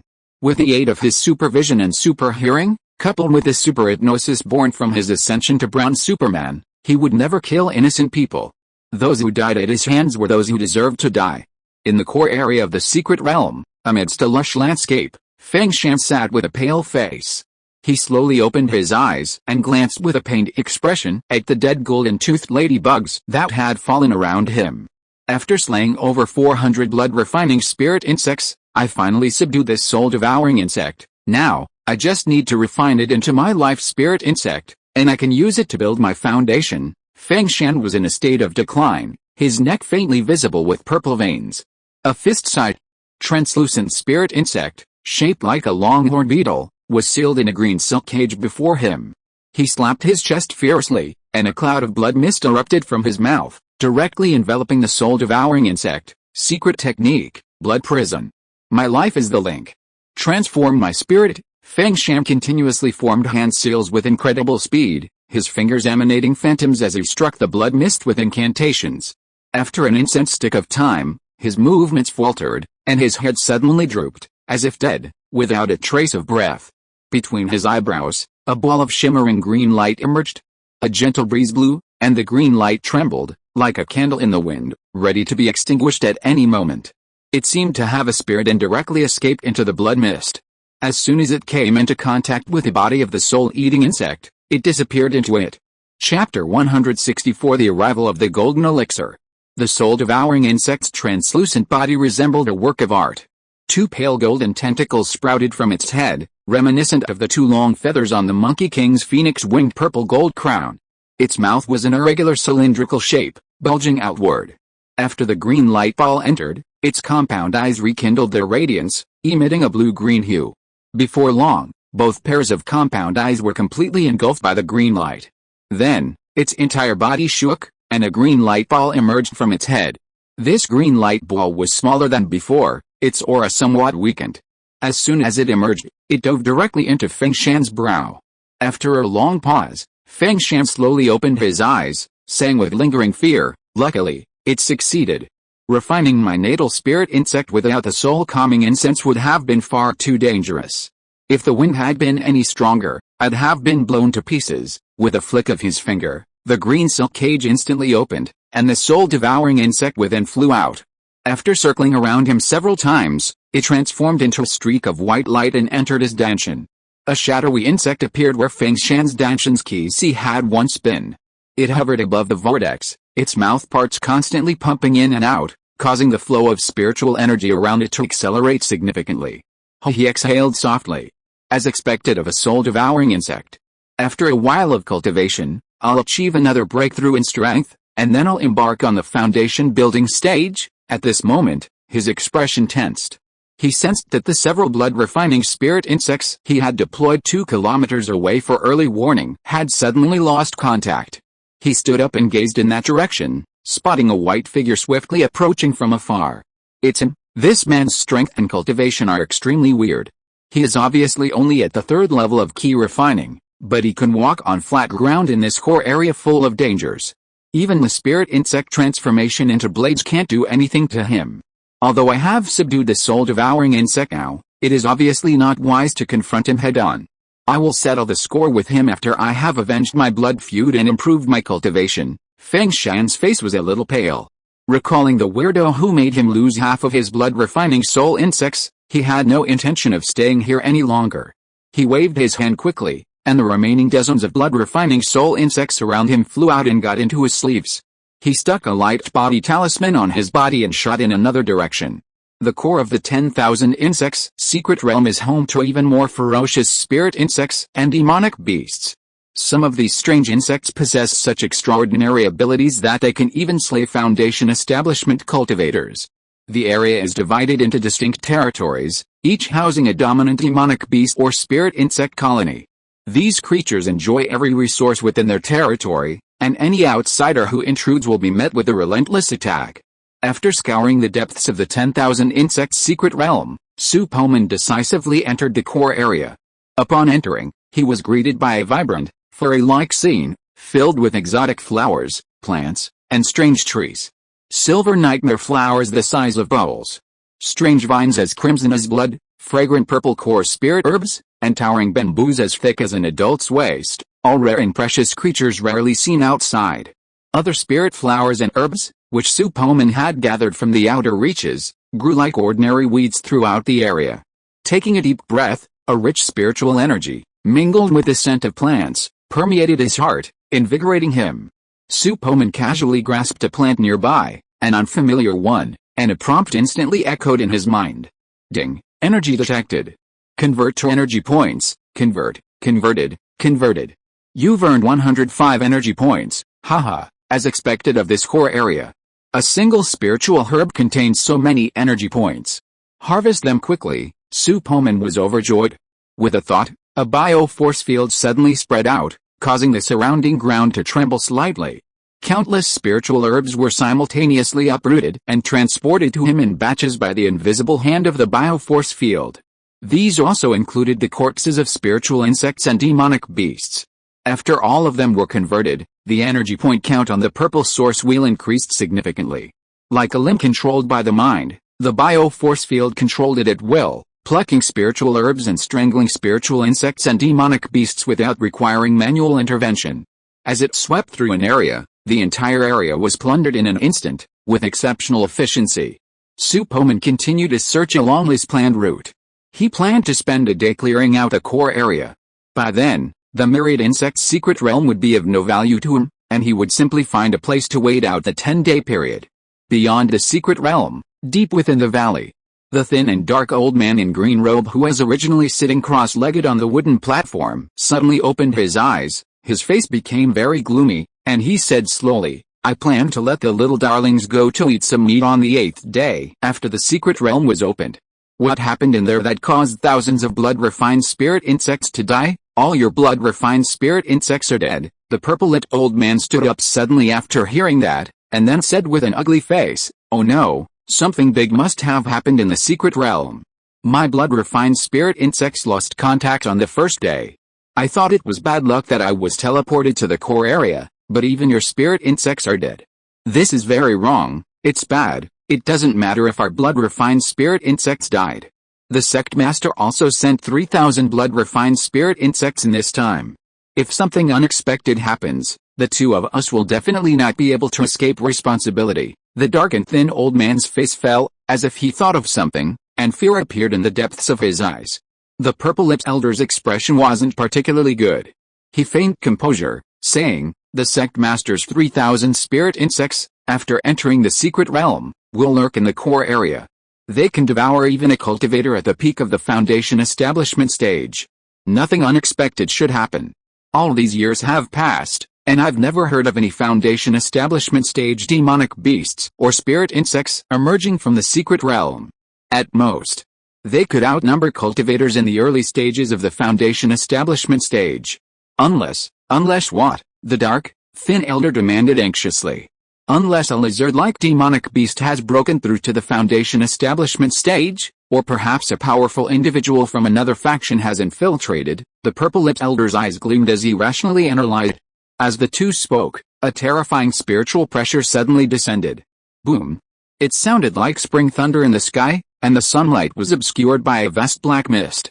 A closer look revealed that the mist wasn't naturally occurring, but rather tiny, black flying insects the size of rice grains. These insects were pitch black, with wings on their backs and sharp fangs. They exuded a savage, ferocious aura. Plop, plop. Upon seeing this, the two foundation establishment elders quickly knelt on the ground, sweat dripping down their faces, their heads pressed against the ground. They shouted in unison, "We respectfully welcome the sect master." Chapter 165 Li Xian Hong. Beneath the swarm of insects, amidst a deafening buzzing sound, a young man with a strange face slowly descended on a dark cloud. He was clad in a gorgeous, jet-black robe, trimmed with gold at the cuffs and collar. His skin was as white as a freshly peeled egg, appearing delicate enough to inspire the envy of countless women. His handsome features resembled those of a young man, and to those unfamiliar with him, he might have been a pedophile. Yet, his eyes held the vicissitudes of life, like those of an old man who had seen much of the world.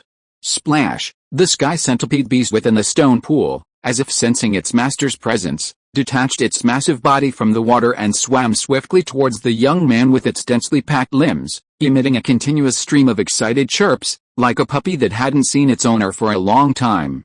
The young man's lips curled slightly, a faint smile forming. He spoke, as if to his own child, "Heavenly centipede, it's been a long time since we last met. You've grown quite a bit. Do you still enjoy feasting on the flesh of mortal children like before?" Squeak, squeak, squeak. The enormous heavenly centipede swam ingratiatingly around the young man, occasionally nudging his clothes with its enormous, dark red, ferocious head. Alright, I won't play with you anymore. I'm here for something. This is your reward." The young man flipped his hand and tossed out a piece of flesh the size of a water jar.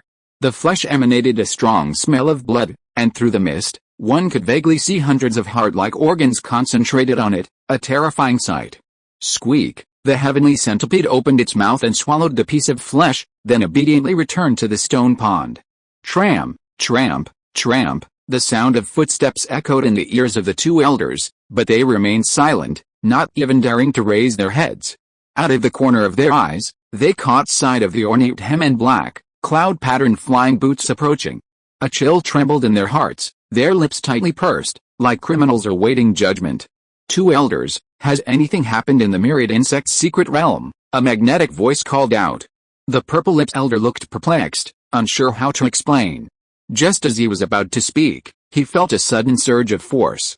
Bang! Bang! Two muffled thuds echoed. The two Foundation establishment elders were sent flying backwards, smashing two large holes in the wooden platform. "I ask questions, and you must answer them immediately." "What are you thinking?" the young man demanded, his weathered eyes flickering with displeasure. The purple-lipped elder didn't bother wiping the blood from his mouth. He quickly climbed up from the wooden platform and knelt at the young man's feet. He said respectfully, "Master, something has happened in the myriad insect's secret realm. My blood-refining spirit insects have lost contact since entering. It seems a Foundation establishment stage demonic beast has spawned there, or perhaps a powerful individual from another faction has infiltrated, HMPH. Why didn't you report this when it happened?" The young man's displeasure deepened. The purple-lipped elder was speechless. Faced with such questioning, even if he explained his prepared explanation, it would likely not go down well. He silently lowered his head and said in a deep voice, "It's my fault," facing the young man before him. He dared not voice his grievances.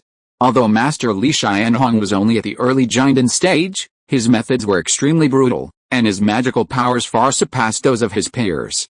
Even a late Jinden cultivator couldn't gain any advantage over him. His prestige within the Blood Goose sect was like that of an emperor. Crucially, Li Xianhong shares a blood relationship with the nascent Soul Stage Master, Spirit Insect Master, of the third-class Cultivation Nation. This is how he became the leader of the Blood Goose sect, enjoying access to the vast cultivation resources of southern Xinjiang. This connection also makes other Jinden stage masters within the Nanayu Kingdom wary of antagonizing Li Xianhong. Therefore, in southern Xinjiang, he reigns supreme, a godlike figure with absolute authority, wielding the power of life and death over elders and disciples alike. Li Xianhong's face remained expressionless. He turned his gaze toward the entrance to the myriad insect's secret realm and said slowly, "Go, activate the formation." "I wish to enter the secret realm." The purple-lipped elder nodded in response and beckoned the green-robed elder.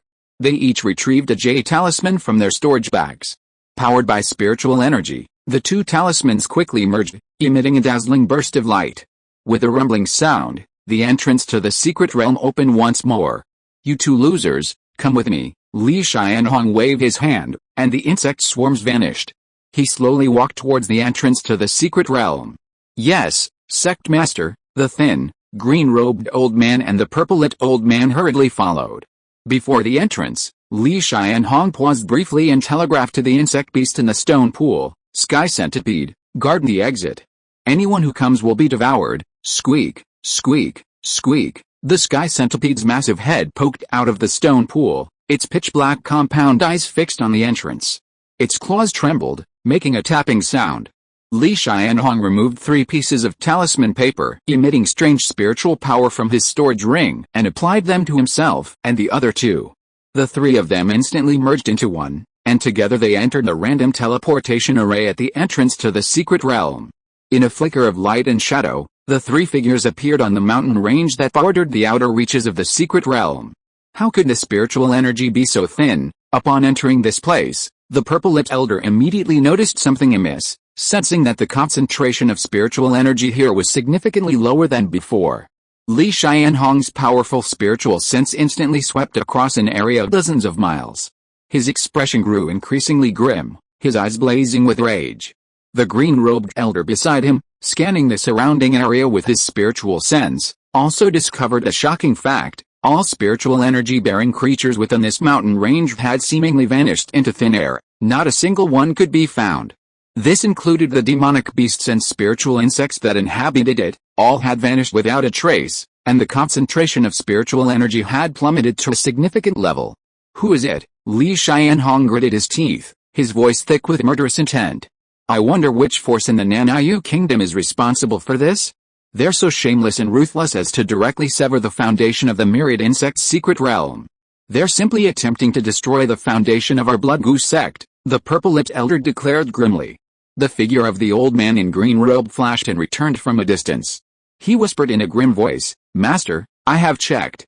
All the spiritual insects within a radius of dozens of miles have disappeared. Even some ordinary spiritual herbs that are useless for alchemy have been plucked out. If it was just this area, it would be fine. I am worried that all the spiritual insects in the entire myriad insects' secret realm have been killed.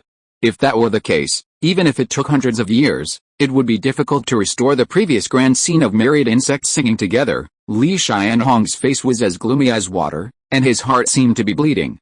He felt a little and looked towards the direction of the core area of the secret realm.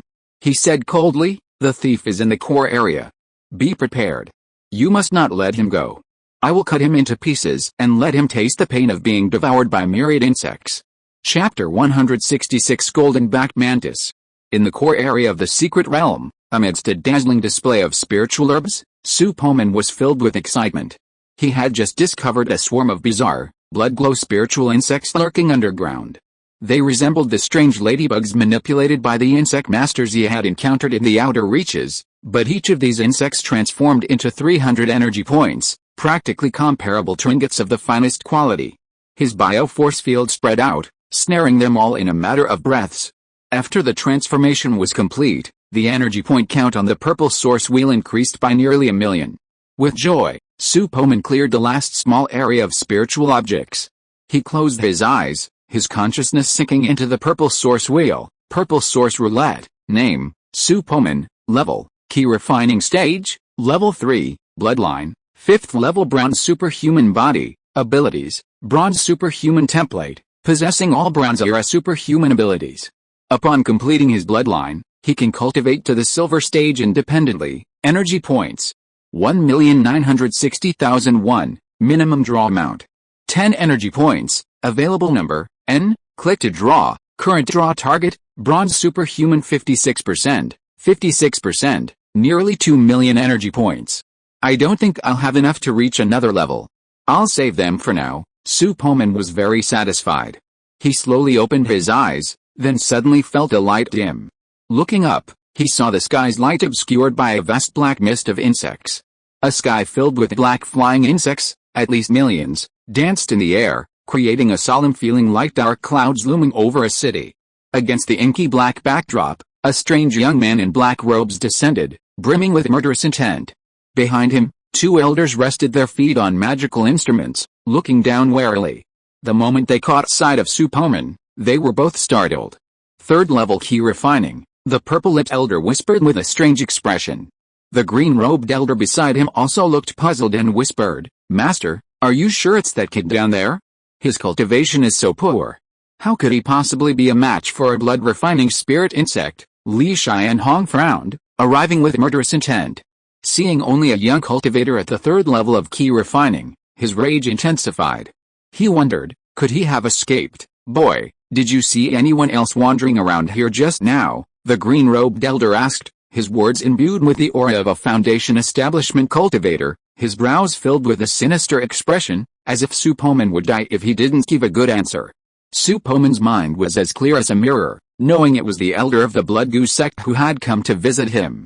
He remained unfazed, replying calmly, I just arrived here too, hoping to find some spirit insects. I didn't see anyone else, but what? The green-robed elder observed Su Poman's composure under his pressure, and a hint of curiosity grew within him. But with the sect master beside him, anxious to find the perpetrators of the secret realm's destruction, he hesitated to delve into the details. Su Poman's lips curled slightly beneath his bronze mask as he fumbled. Just when I arrived, I saw a gust of black wind heading east. East? Li Xianhong's eyes flashed with a cold light. Let's go east. With that, he flicked his sleeve, and a beam of black light hurled itself at Su Poman, seemingly intent on a murderous vent. After unleashing the black light, Li Xianhong and his companions turned and flew east without a backward glance, not bothering to stay and investigate Su Poman's death. Just a casual cultivator in the key refining stage, so what? Kill him, then. It was his bad luck to run into the angry Li sect master. Su Poman's face showed no fear.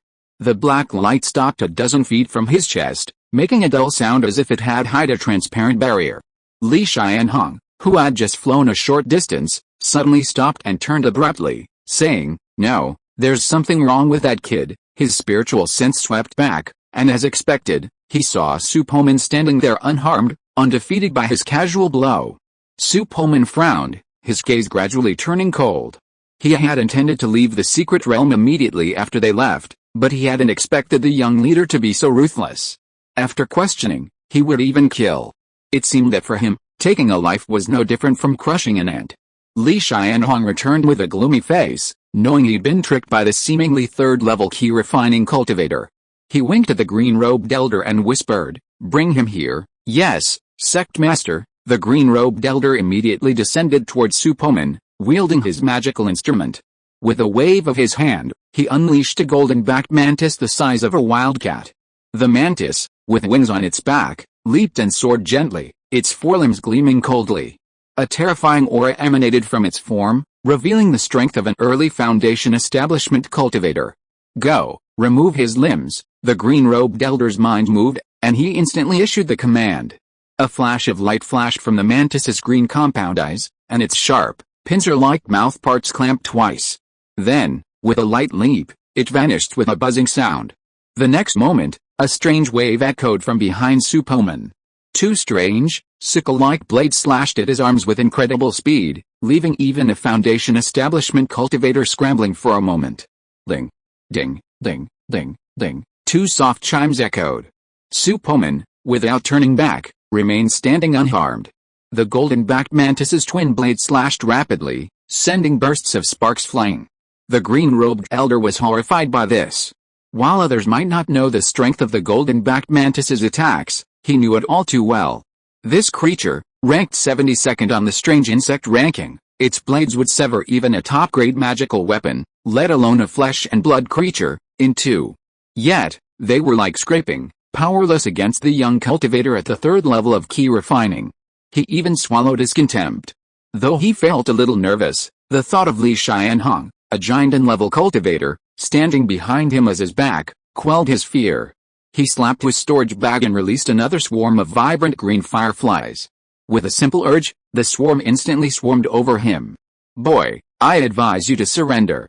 Otherwise, a swarm of my fireflies will ignite your spiritual shield and burn you trash," the green-robed elder said darkly. "Is that so? Haha, then try." Su Poman folded his arms and calmly looked at the three men before him, his eyes fixed on the pouches of spirit insects on their waists. His heart raced, and he thought to himself, there must be quite a few spirit insects in there, HMPH.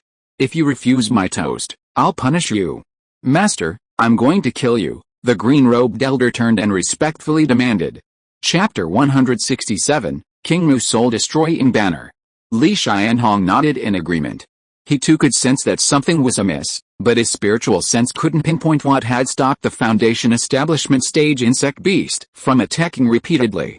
His gaze grew even colder, and he suspected the unpredictable situation in the secret realm was most likely the work of the strange, bronze-masked young man before him.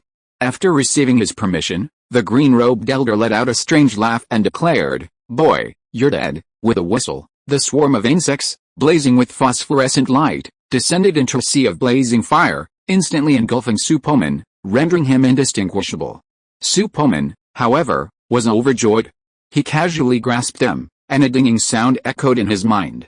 These strange, blazing, phosphorescent flying insects held a significant amount of energy points, earning him 50 energy points for each one he crushed. Transform them all. A bioforce field spread out, forming a giant transparent hand around Su Poman. With a fierce clench, a bang sounded, and the luminous green phosphorescent fire was instantly annihilated. The flying insects and golden-backed mantises within it all died instantly, then turned to dust in a flash of rapid movement. Puff, The green-robed elder's face paled as he spat out a mouthful of blood, his eyes filled with horror. These spiritual insects were vital to him, yet now they had been annihilated. The backlash caused him severe internal injuries. How is this possible? The purple-lipped elder couldn't help but exclaim in shock. Those swarms of phosphorescent fire ghost-faced insects would have been a threat to a key refining cultivator, let alone one he would have been wary of. Yet, they were annihilated so instantly. This scene inexplicably stirred a sense of unease within him. He glanced at Li Xianhong in front of him, then at the bronze-masked young cultivator not far away. Something in his head jumped, as if a sixth sense had warned him. Li Xianhong's eyes flashed with murderous intent as he coldly declared, "You are the one who destroyed my myriad insect's secret realm, aren't you? Coming here alone, are you seeking death?" As he spoke, Li Xianhong's fingers moved, and like a phantom, he executed several spells, striking the accompanying black insect swarm. Buzz! A strange black light suddenly emanated from the rice-sized flying insects, merging into a vast, eerie black skull.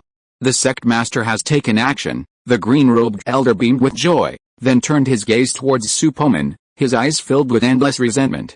"You shameless little thief, you actually destroyed the phosphorus fire ghost face insect I've painstakingly cultivated.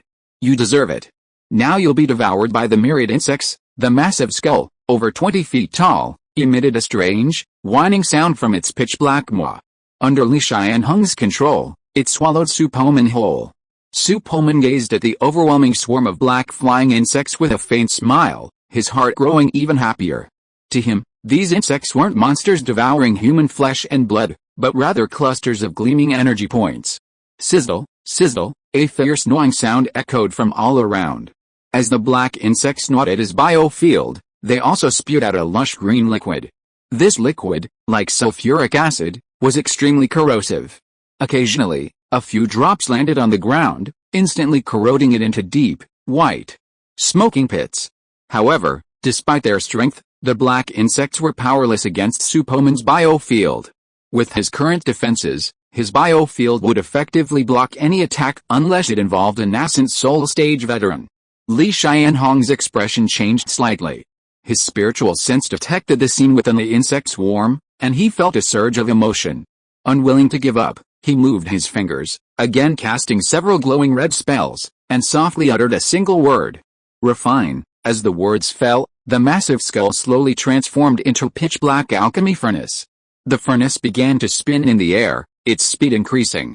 Explosions echoed from the insect swarm, as if flying insects within the furnace were exploding one after another. "That's it," Su Poman's lazy words emanated from the furnace, shocking the three present. Then, a familiar scene unfolded. A giant, transparent hand, over 10 feet long, suddenly spread its fingers and fiercely grasped the surrounding insect swarm. Nearly 2/3 of the black flying insects were instantly crushed to death by the transparent hand, as easily as a mortal would crush an ordinary ant. Then, the transparent hand transformed into a massive net, gathering the remaining black insects and, with a gentle squeeze, instantly strangling them all. A black light and shadow flickered in front of Su Poman, a unique phenomenon created as he controlled the bioforce field, transporting the remaining insect debris to his side and continuously transforming them into energy points. Silence reigned all around. The green-robed elder stared blankly at the scene before him, feeling his thighs go weak. Li Xianhong also froze in place, a trace of blood at the corner of his mouth. His eyes widened in disbelief. How could millions of 9-yin demonic insects be annihilated with a single blow like that? Could he be a nascent soul cultivator? No, impossible. He absolutely can't be a nascent soul cultivator. How could this tiny nation of Nanayu produce another figure like my uncle, someone who destroyed so many of my precious insects? You must not be spared today. Li Xianhong's eyes blazed red. He flipped his hand and pulled a small, radiant green banner from his stored ring. He roared, "My uncle left me so many treasures. I don't believe I can't slay you, little beast, today." The green banner soared in the wind to a height of nearly 3 feet, then swayed slightly before vanishing from its original position. Su Poman, jubilant at the tens of millions of energy points he had just acquired, suddenly felt a slight ripple in the air behind him. He glanced over and saw a massive green banner swirling toward him.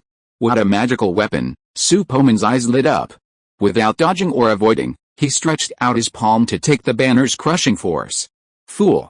Trying to take the strangling force of the greenwood soul-destroying banner with your flesh? You're courting death? Li Xianhong smiled faintly, as if he were about to witness Su Poman's flesh being shredded into pulp. A powerful annihilating force emanated from the banner, like a terrifying black hole of attraction.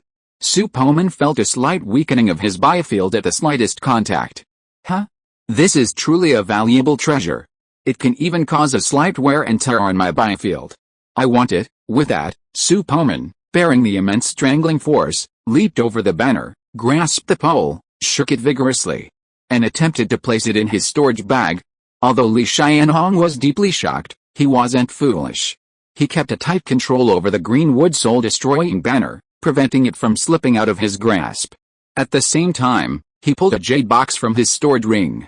A magical talisman was affixed to the box, seemingly used to seal the contents. This is urgent. I can only use the life-saving method my uncle left me. With a pained expression, he peeled off the talisman and opened the jade box. Within, a golden beetle lay quietly. The insect was about half a foot long, with a pair of fangs protruding from its mouth. Its appearance was ferocious and sinister. As soon as the jade box was opened, its eyes lit up red, and it exuded a ferocious aura that terrified Li Xianhong. Chapter 168, Robber Beetle.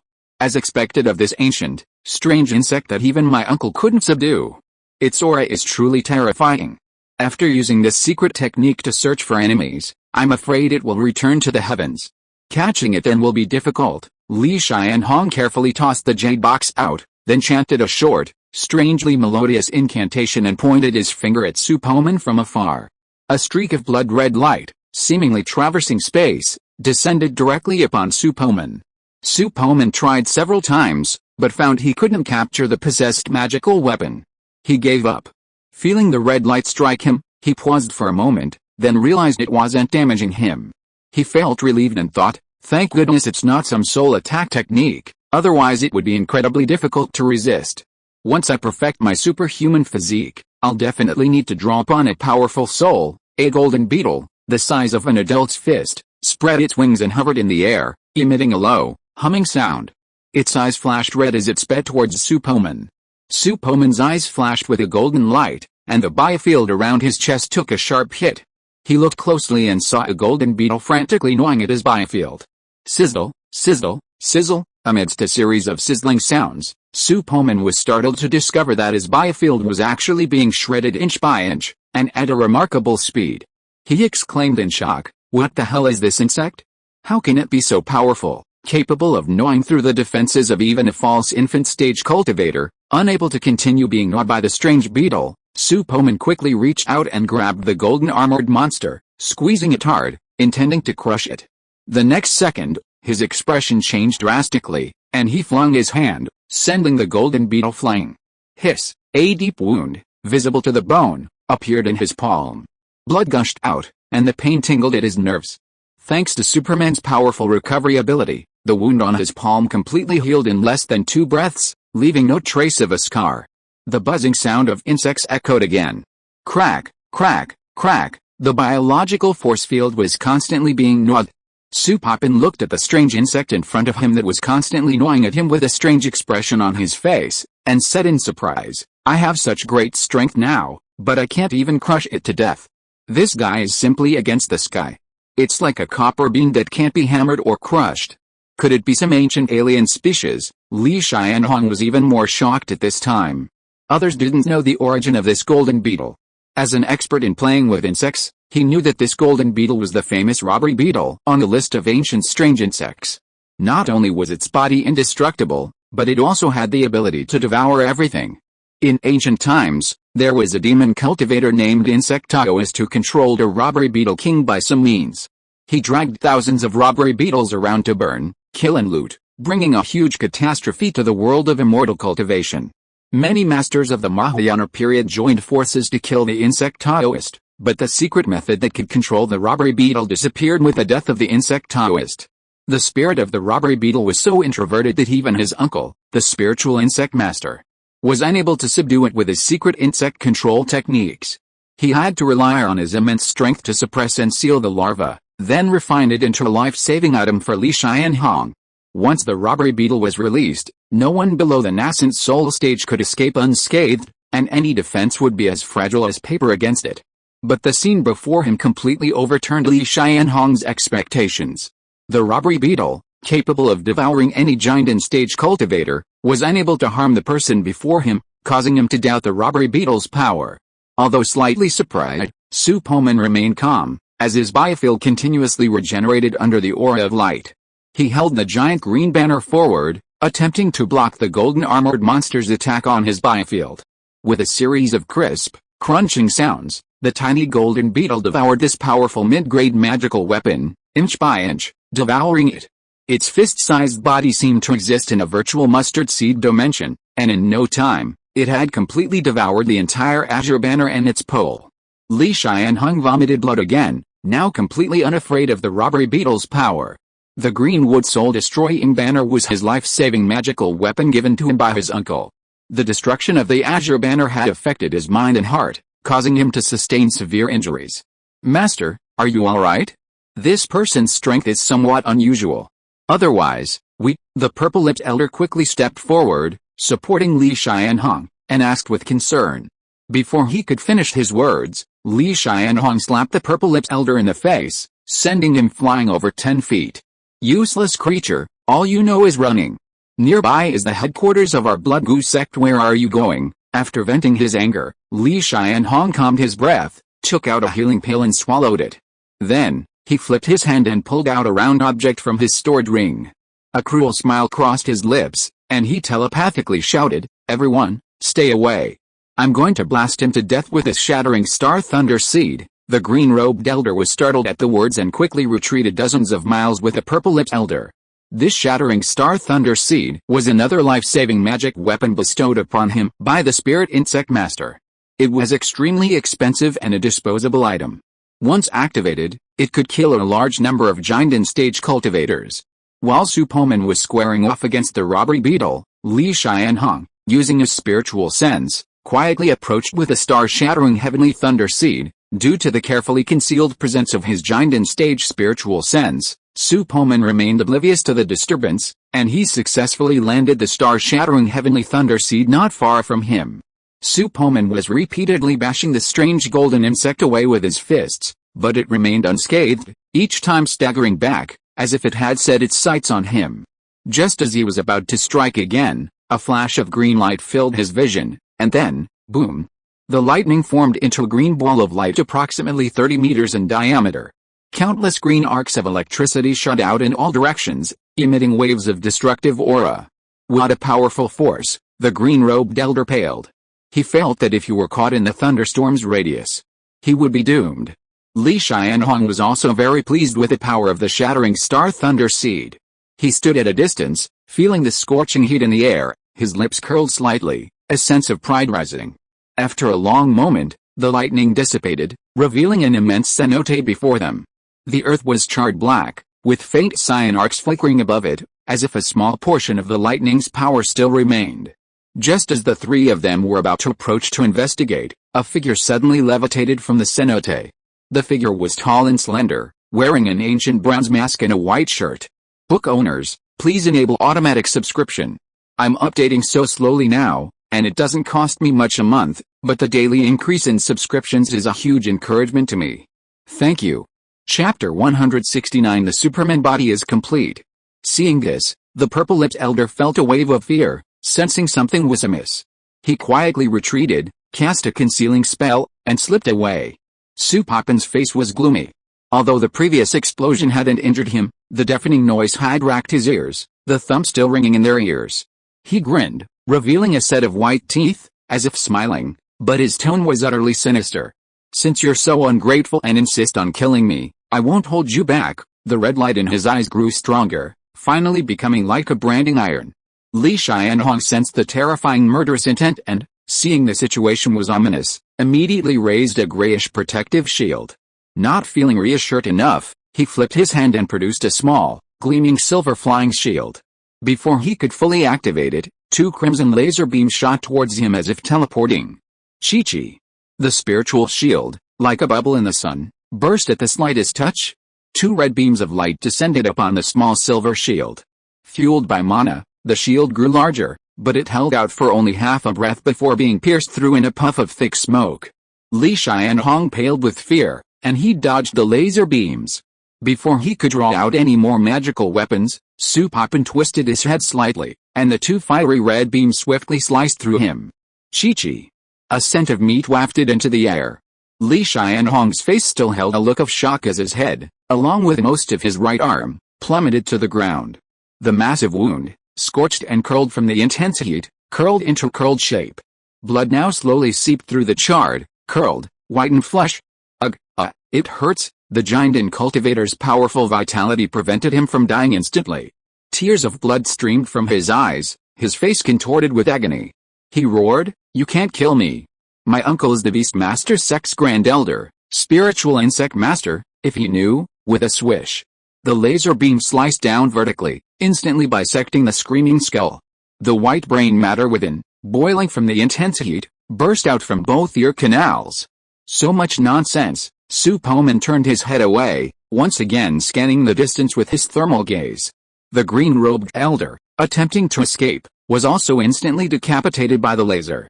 They managed to get one of them away, really clever. But it doesn't matter. They don't know my identity, so even if they seek revenge, they can't find me. With a wave of his hand, he seized the storage bags, storage rings, and spirit insect bags from the two men. His spiritual sense probed them, and his face lit up with joy. High-level cultivators are so well off. Now my superhuman constitution should be complete. The spirit insect bags contain various types of spirit insects, stored in separate areas. Su Poman roughly counted them. While not as numerous as the black flying insects before, the two storage bags combined held hundreds of thousands. He opened the two spirit insect bags and released clusters of spirit insects. They were then annihilated by the transparent bioforce field, continuously converted into energy points.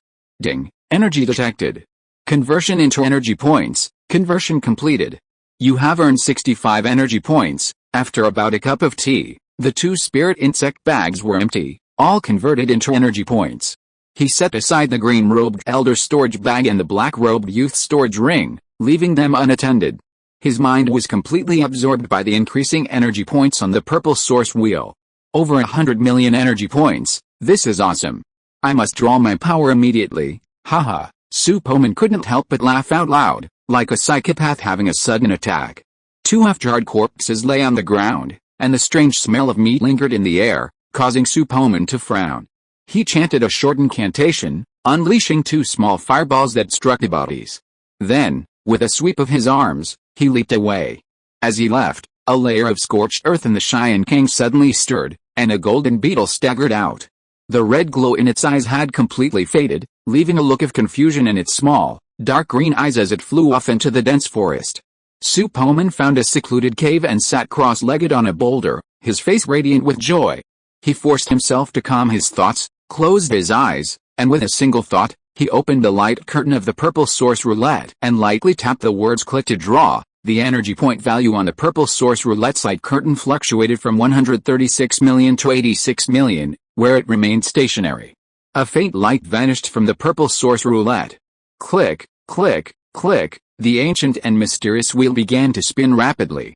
Searching for target, establishing link, extracting ding, spent 500,000 energy points. The extraction was successful, and the superhuman physique and bloodline component was obtained. The broad superhuman physique is perfect. The current bloodline ability progress has reached 100%, and the current ability cannot be extracted. Please change the extraction target. Purple source roulette. Name, Su Poman. Realm, the third level of key refining period. Bloodline, bronze Superman body, 100%. Ability, bronze Superman template, possessing all the abilities of a bronze-era Superman, and can cultivate to the silver period on his own. Energy points, 831,901,00. A minimum of 10 energy points can be extracted once. Number that can be extracted. 0. The number of extractions this month has been used up. Current extraction target, none. In the cave, Su Poman's body was suspended, and his whole body was shrouded in blue light. His eyes were closed, his expression was neither sad nor happy, and metallic textures appeared on his skin. A pitch black, half-skull phantom materialized from thin air. Strange golden characters dripped from it, as if inscribed with some mysterious message. They transformed into a stream of white light and merged into Su Poman's body. Inch by inch, the genetic chains within his flesh and blood rapidly replaced and transformed into ever more perfect forms. Trillions of cells lit up like tiny suns, shrouding Su Poman in brilliant light. A hazy ringing twang filled the air. After about an incense stick of time, the light faded. Su Poman slowly opened his eyes, a sense of complete clarity washing over him. He could clearly sense that his body's strength, speed, and defense were dozens of times greater than before. His biofield was condensed and unified, allowing him to control it with greater freedom. Dust particles, tiny microorganisms, and pollen in the air were all clearly visible. With a thought, he activated his spirit eye technique. And the surroundings became even more vibrant and colorful. The multicolored spiritual energy of heaven and earth was directly revealed under his supervision. The bio-force field spread outward, grabbing a stone from the cave. His mind instantly calculated the optimal path, and he also figured out a problem that had been puzzling him for a long time. So my bio-force field is actually derived from the spiritual energy of heaven and earth, and it's released from my body. No wonder Superman in the previous movies didn't display this ability, and could only use physical contact to protect the plane from the impact. It seems that Superman's abilities and the spiritual energy of heaven and earth have some similarities. I need to explore them in the future. If you're listening to this novel on a channel other than Fanfic World, it means they downloaded and uploaded it without effort. We cordially invite you to visit our channel, Mundo Fanfic Novelis. There you'll find the original version of this story, and you can explore many other novels of various genres. We're waiting for you to immerse yourself in a world of incredible novels. Chapter 170, 10,000 Insects Seal the Territory. After achieving perfection in Brown Superman's physique, Su Poman's super brain was no longer limited, capable of constant activation and sustained for extended periods at minimal energy consumption. Its light energy enhancement efficiency was also greatly enhanced. However, further advancement in Superman's rank would prove difficult, requiring thousands or even tens of thousands of years of cultivation under sunlight to reach Silver Superman. As for Gold Superman, that was even more distant. According to Su Poman's memories, the Gold Superman in the comics cultivated within the sun for hundreds of centuries before achieving a higher dimensional life form, possessing the abilities to create planets, resurrect life, and manipulate timelines. Now that Brown Superman's abilities were sufficient, he planned carefully, deciding on a new target to extract, preferably strengthening his spiritual attributes. The purple-lipped elder had already returned to the sect and secretly arrived at the now-closed Blood Jade Pavilion. On the platform, the top blood-colored life plate had shattered, and a green life plate beneath it also showed cracks. The sect master has fallen, the purple-lipped elder panicked. He knew Li Xianhong's death would inevitably attract the attention of Master Ling Chong, the Grand Elder of the beast-taming sect of Xiankang Nation. As the elder presiding over this secret realm trial, he would undoubtedly be held responsible. The best course of action, however, was to leave the Blood Goose sect immediately.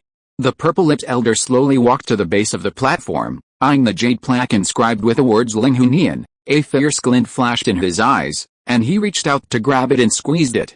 Crack, the jade token shattered in two. Ling Hunian replaced a broken life token, his eyes gleaming as he muttered, "The only one who knows I've returned to the sect is Xiaoliuzi. Killing him will allow me to leave the Blood Goose sect and make them all think I'm dead. I hope Master Ling Chang's wrath isn't too great, or else the entire Nanayu cultivation world will be affected. I'll hide in the mountains and forests for a while, cultivating in seclusion until the storm has died down before emerging again." With a flash, Ling Hunian vanished into the Blood Jade Pavilion. The high platform was brightly lit, and the shattered jade token above reflected a dark, eerie glow. A long time later, two young Taoist children, carrying lanterns, pushed open the Blood Jade Pavilion's doors. 16-year brother, what are you doing? Haha, it's junior brother Fang. I've cultivated a new batch of insect seedlings in my cave, so I'm going back to take care of them, a white-faced young man in a blood-red robe replied with a smile. After greeting everyone, he hurried back to his own cave, his expression slightly anxious. What's the urgent matter? Master actually sent me a message to return to my cave and wait for him, and he won't let me tell anyone else. Could it be that he knows about my use of the albizia insect? The white-faced young man's feet were as fast as the wind. After crossing several steep mountain roads, he arrived at the entrance of his cave. In the distance, He saw a tall, black-robed figure with his back to him. "Master," the white-faced young man called out hesitantly. Ling Hunian turned around with a broad smile, a genial one on his face, though his purple lips made it seem a little strange. He first looked the pale-faced young man up and down, nodded, and then slowly said, "Not bad, Xiaoliuzi, your cultivation has progressed quite a bit recently. Come with me into the cave. I have something to discuss with you." Seeing his master's beaming face, the pale-faced young man couldn't help but feel delighted, thinking to himself, "Master, you're so pleased. Looks like you'll be giving me some special treatment today." "Yes, Master, follow me." The pale-faced young man, somewhat excited, took out his cave token and waved his hand. The stone door rumbled open. As the two entered the cave, one after the other, the stone door dropped with a thud, sending up clouds of dust from the ground at the entrance. Xiancan Kingdom. Beast Taming Sex Spirit Insect Peak. Numerous exotic flowers and plants grew in the dense forest, home to various spiritual insects, their chirping a constant stream day and night. A terrifying aura enveloped the mountains, and all the flying insects lay trembling on the ground. The chirping of insects across the mountain abruptly ceased. "Who dares to kill my nephew?" They're courting death. A streak of purple light shot up into the sky, then vanished into the horizon with a rumble. Such a strong murderous intent. Who has provoked the Great Elder? I don't know, but that person will surely die miserably. The Great Elder is now a mid-nascent soul cultivator. Coupled with his terrifying insect control technique, even late-nascent soul masters would be intimidated by him. Within the Xiankang Nation's immortal realm, no one can match him. Yes, to provoke the Great Elder's wrath would surely mean a difficult death. If that person were me, I would immediately commit suicide to avoid the torture of having my soul devoured by countless insects. 10,000 Insects Secret Realm. Feng Shan was currently hidden deep in a dense forest, breathing in and out, using the soul-devouring insect within his dantian to aid his cultivation. Vast celestial spirits were drawn to him with his constant inhalation and exhalation, and his cultivation level steadily climbed. Before long, he reached a bottleneck. He slapped the storage bag at his waist and pulled out a jade box. Flipping it open, he revealed a long incised pill with purple veins. "I finally waited for this day, Ling Hunian. Just wait.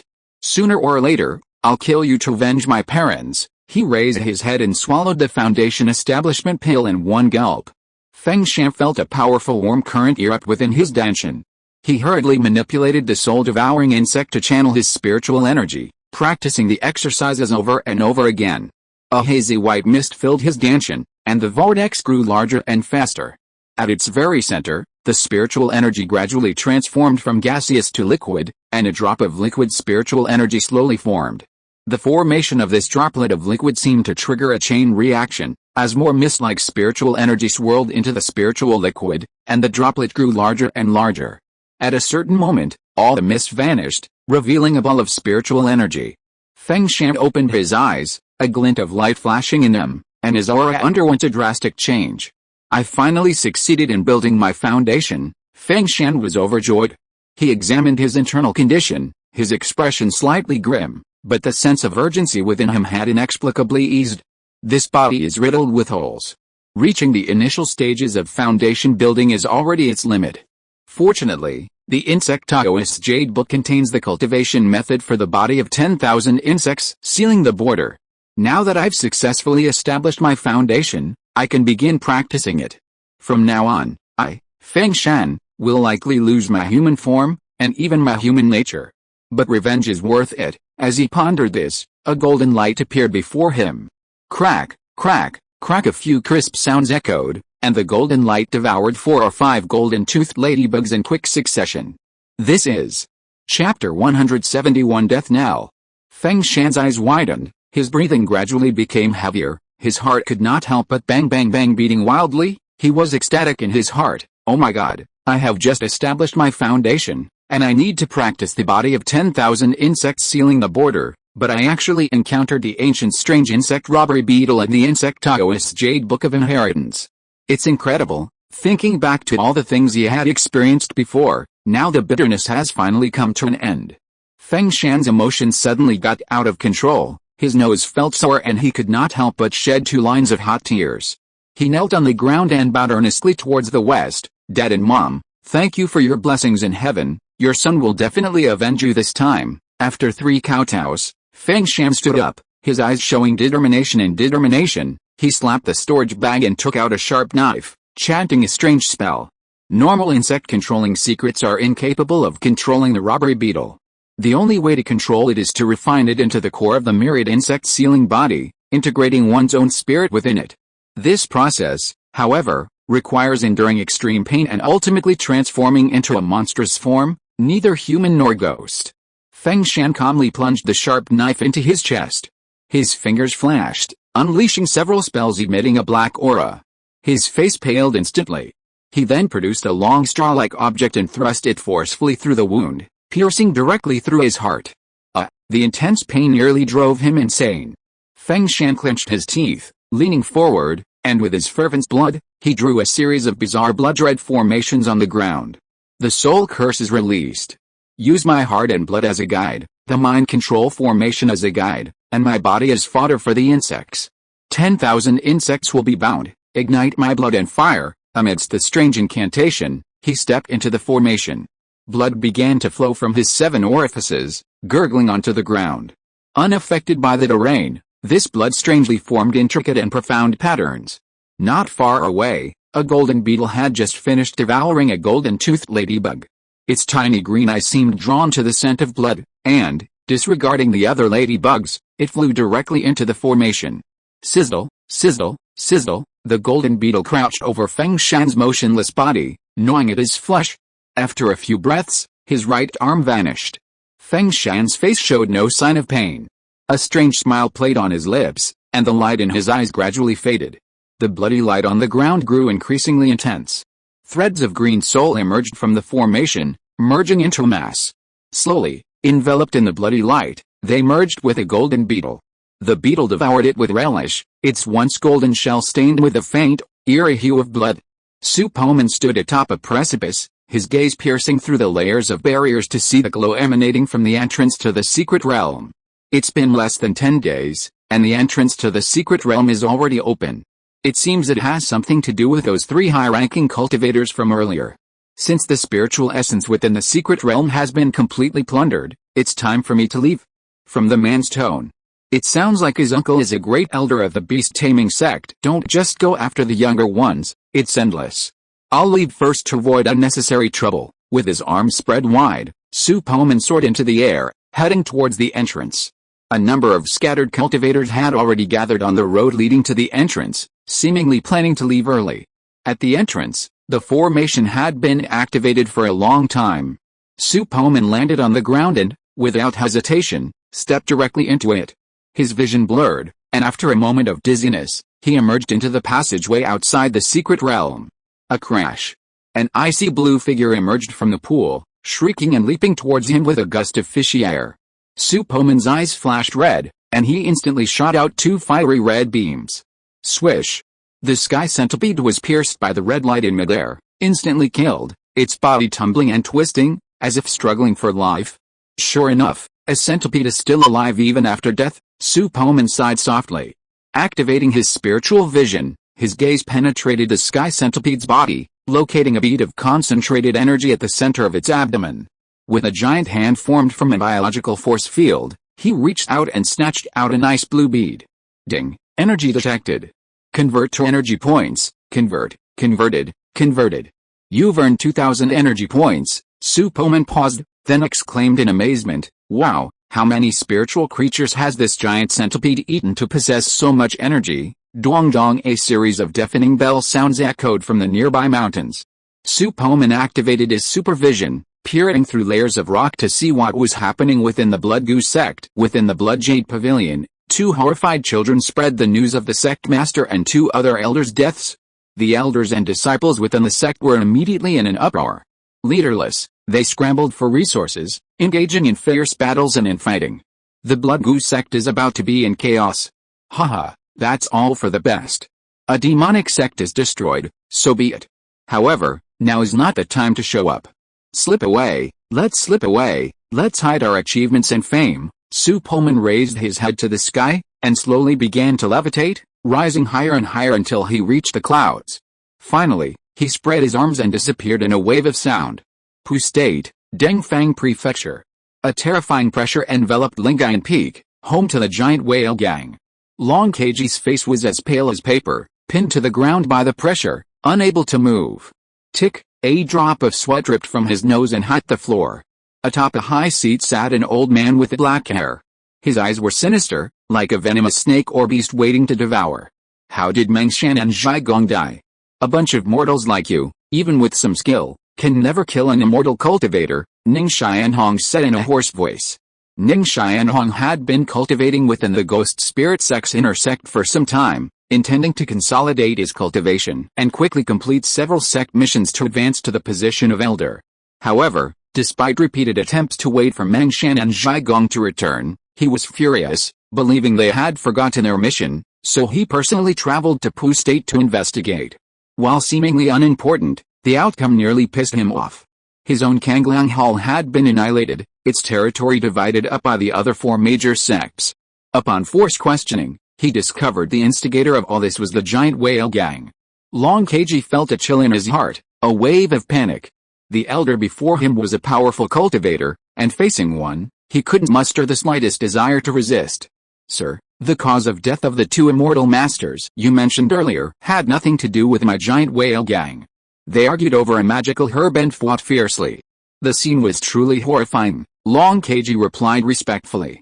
Oh, Ning Xianhong's face flickered with surprise. Then tell me in detail. Don't hide anything. Chapter 172 Lingai in shocking change. Long Keiji had been the gang leader for many years, so he naturally understood that in this situation, the primary responsibility of eliminating the giant whale gang was to take it out. He organized his words briefly, then slowly spoke. My Lord Immortal, this is what happened. Initially, our northwest branch discovered the legendary blood god orchid in the Blood Rock Cave. Two immortal masters rushed over upon hearing the news, accompanied by the Grand Elder of the Kangliang Hall and the Lord of Jishenaya Hall. Just as the blood god orchid was about to mature, one of the immortal masters, wielding a black stick, suddenly attacked the other, sparking a fierce battle. There were blazing fireballs the size of human heads, and there were also indistinct, phantom-like, fierce battles. In the end, the immortal master surnamed Zhai seemed to have used a powerful immortal weapon, and the flames rose high, like a mushroom. This kid, Zhaigong, possessed such a valuable item as the Pyrblis talisman and didn't even bother to give it to me. Ning Xianhong quickly determined the course of the two men's fight based on the description. He pinched his chin, pondered for a moment, and said, according to you, they both died in the end. That's right, Master Immortal. Those two immortal masters perished in that massive explosion. Furthermore, many elders of the Kangliang Hall were also affected by the battle, and many have perished, Long Keiji said in a deep, heavy voice, as if mourning their loss. HMPH, is this the reason your giant whale gang is spearheading the destruction of our Kangliang Hall? Ning Xianhong asked grimly. Long Keiji sighed, raised his head with great effort, and said bitterly, My Lord Immortal, these are all disputes between our mortal sects. If you are really angry as an immortal, then just kill me. I hope that my life can make you calm down. You want to die? Ning Xianhong frowned and snorted. How can a mortal like you pay for the lives of two immortal cultivators? It's ridiculous. Since you want to die so much, I will not let you die. I want you to witness the destruction of the giant whale gang with your own eyes and watch them die one by one in front of you. Only in this way can I vent the anger in my heart. Long Keiji's eyes blurred instinctively, and the whole person had been caught in the air outside the hall. He panicked and said quickly, My Lord Immortal, don't do this. The disciples in the gang are all following orders. Why should you vent your anger on them? Ning Xianhong stood atop a long, leaf-shaped magical weapon, a cold, murderous look on his face. His spiritual sense swept across, instantly capturing the situation on Lingayen Peak. With a wave of his hand, a terrifying, green-faced, fanged ghost flew out of his waist pocket. Go, slaughter all the creatures down there. He then produced several black formation flags. With a wave of his hand, a continuous whoosh sound broke through the air. These flags were planted around the perimeter of the giant whale gang's headquarters, forming a spooky formation. Li the ghost roared excitedly, its eyes gleaming with blood as it lunged downward, pouncing on the person with the most intense blood energy in the back mountain. The eerie ghostly howl startled many members of the giant whale gang from their slumbers. What's going on out there? Why does it feel so chilly? What the hell was that beast howling just now? It was terrifying. Let's go out and take a look. Lu Feng had been practicing in seclusion in the back mountains when he heard a ghostly cry outside, and the candlelight in the room mysteriously went out. A chilling aura emerged from before him, gradually gnawing at his nerves. Who dares to run wild in the giant whale gang? Lu Feng roared, snapping his fingers and relighting the candle. As a well-traveled, last remaining grandmaster of the giant whale gang, he had witnessed many horrifying scenes, but the scene before him completely stunned him. A giant ghost, over 2 feet tall, with a green face, fangs, and a mouth dripping with saliva, glared at him with huge red eyes. Its terrifying maw seemed capable of swallowing a grandmaster like him with a single opening. Shock. Fear flickered in Lu Feng's eyes, his mind blank. He stumbled back 2 steps, his back pressed against the chamber's wall. His normally boundless internal energy seemed to have vanished into thin air, frozen beneath the eerie, icy aura, completely unable to mobilize. However, the giant ghost before him didn't seem to want to devour him immediately. Instead, it gazed at him greedily, drool dripping from its maw, as if awaiting some command. With that command, it would devour the bloody meal without hesitation. Boom! The chamber's stone wall was violently breached with a roar. High in the sky, Long Keiji's face turned pale. He roared at the top of his lungs, "Uncle Lu, run!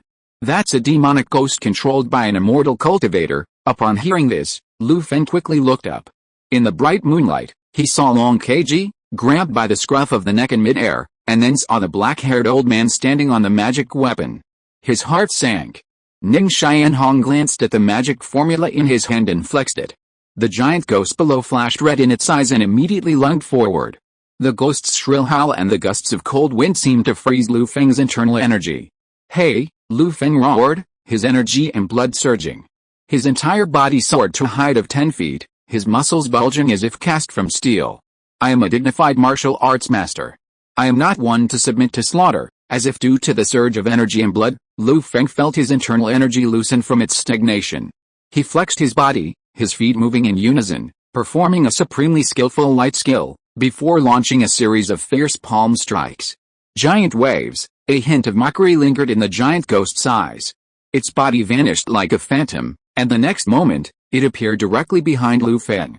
Its maw opened with a crack, and Lu Feng felt his vision go black, and consciousness vanished instantly. "Uncle Lu, Elder Lu," Long Keiji cried out in agony. A headless body collapsed to the ground, soundless. Crunch, crunch, the evil spirit chewed on Lu Feng's head, its red eyes filled with delight.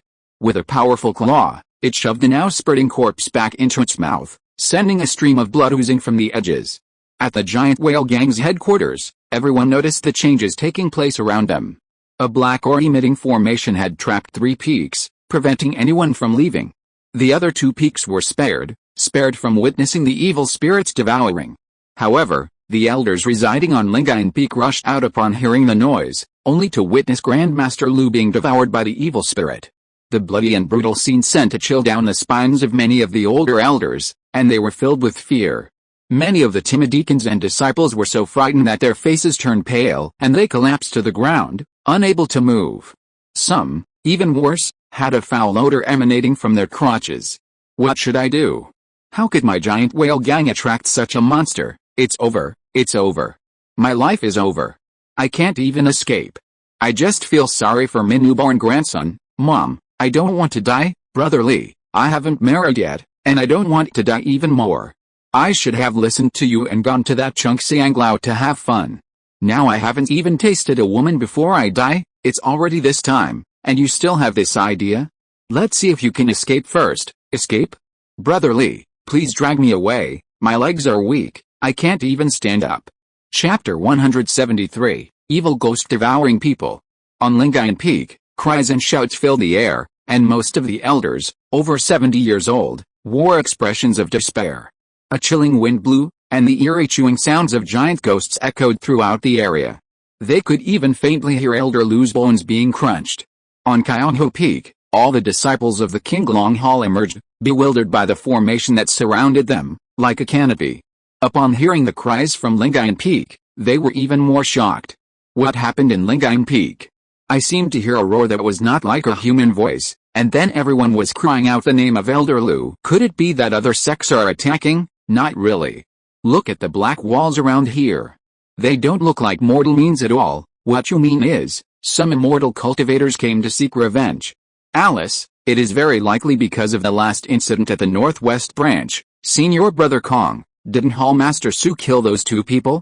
How could someone come back to seek revenge? The other person escaped. Hallmaster Su said he would go after him, but no news has been sent back so far. I'm afraid, no. Hallmaster Su is a martial arts master. He will be fine. The atmosphere gradually became depressing, and the faces of the Qinglong Hall disciples all had uneasy expressions. At this moment, Du Changjiang emerged from the hidden Dragon Hall, his face thick with worry. He addressed the crowd, Kongqi, lead the disciples to hide in the tunnels of Qianhu Peak. I'll go to Lingain Peak to investigate. Palace Master Du, I'll go with you. My grandfather met Elder Sun for a drink last night and should be on Lingain Peak as well. Yin Wanchao drew his sword and emerged from the crowd. No, you are all the core of our giant whale gang. The situation on Lingain Peak is uncertain, and there's a high possibility of an unstoppable crisis. You should conserve your strength and hope to survive this. Kongqi, as Deputy Hall Master, I command you to lead the disciples to hide in the tunnels immediately. Du Changjiang's tone was unwavering. Yes, Palace Master. Kongqi stepped behind Yin Wanchao, swiftly tapping his back before knocking him down and embracing him. Du Changjiang nodded in satisfaction. Hurry up and don't waste time. I'm leaving. With that, Du Changjiang summoned his Qinggong skills and, like a nimble cat, he vanished from sight in a few leaps.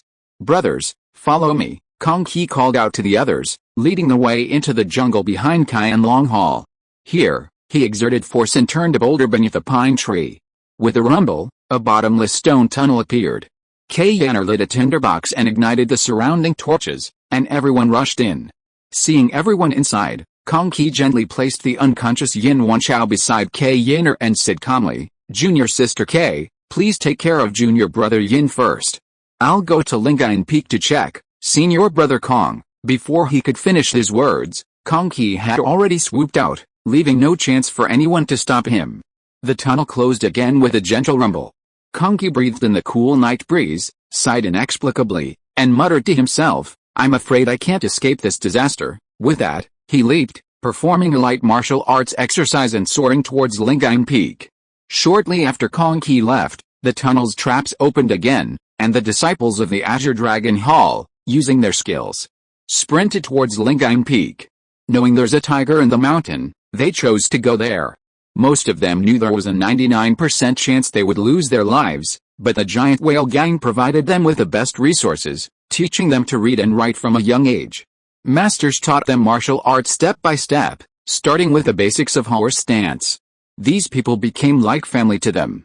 Now that the giant whale gang was in trouble, as the gang's most elite disciples, they had a responsibility to repel the formidable enemy, even if it was an opponent they could never defeat. On Lingain Peak, Ning Xianhong stood atop the magical weapon, not urging the giant ghost to act.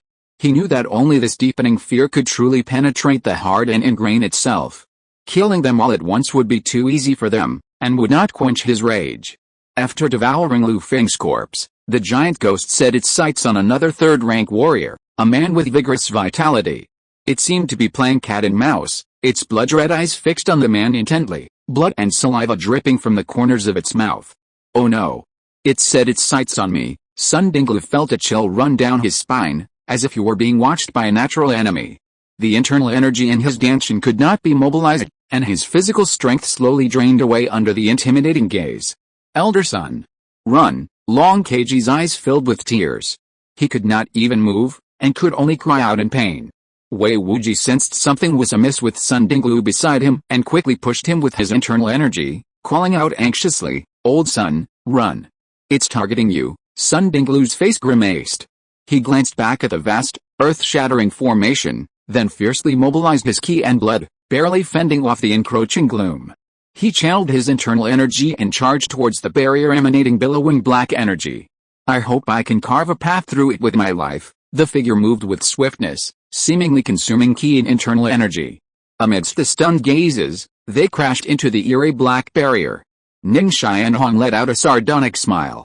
You, a mere mortal, think you can break through the formation set up by a Foundation establishment cultivator? Boom.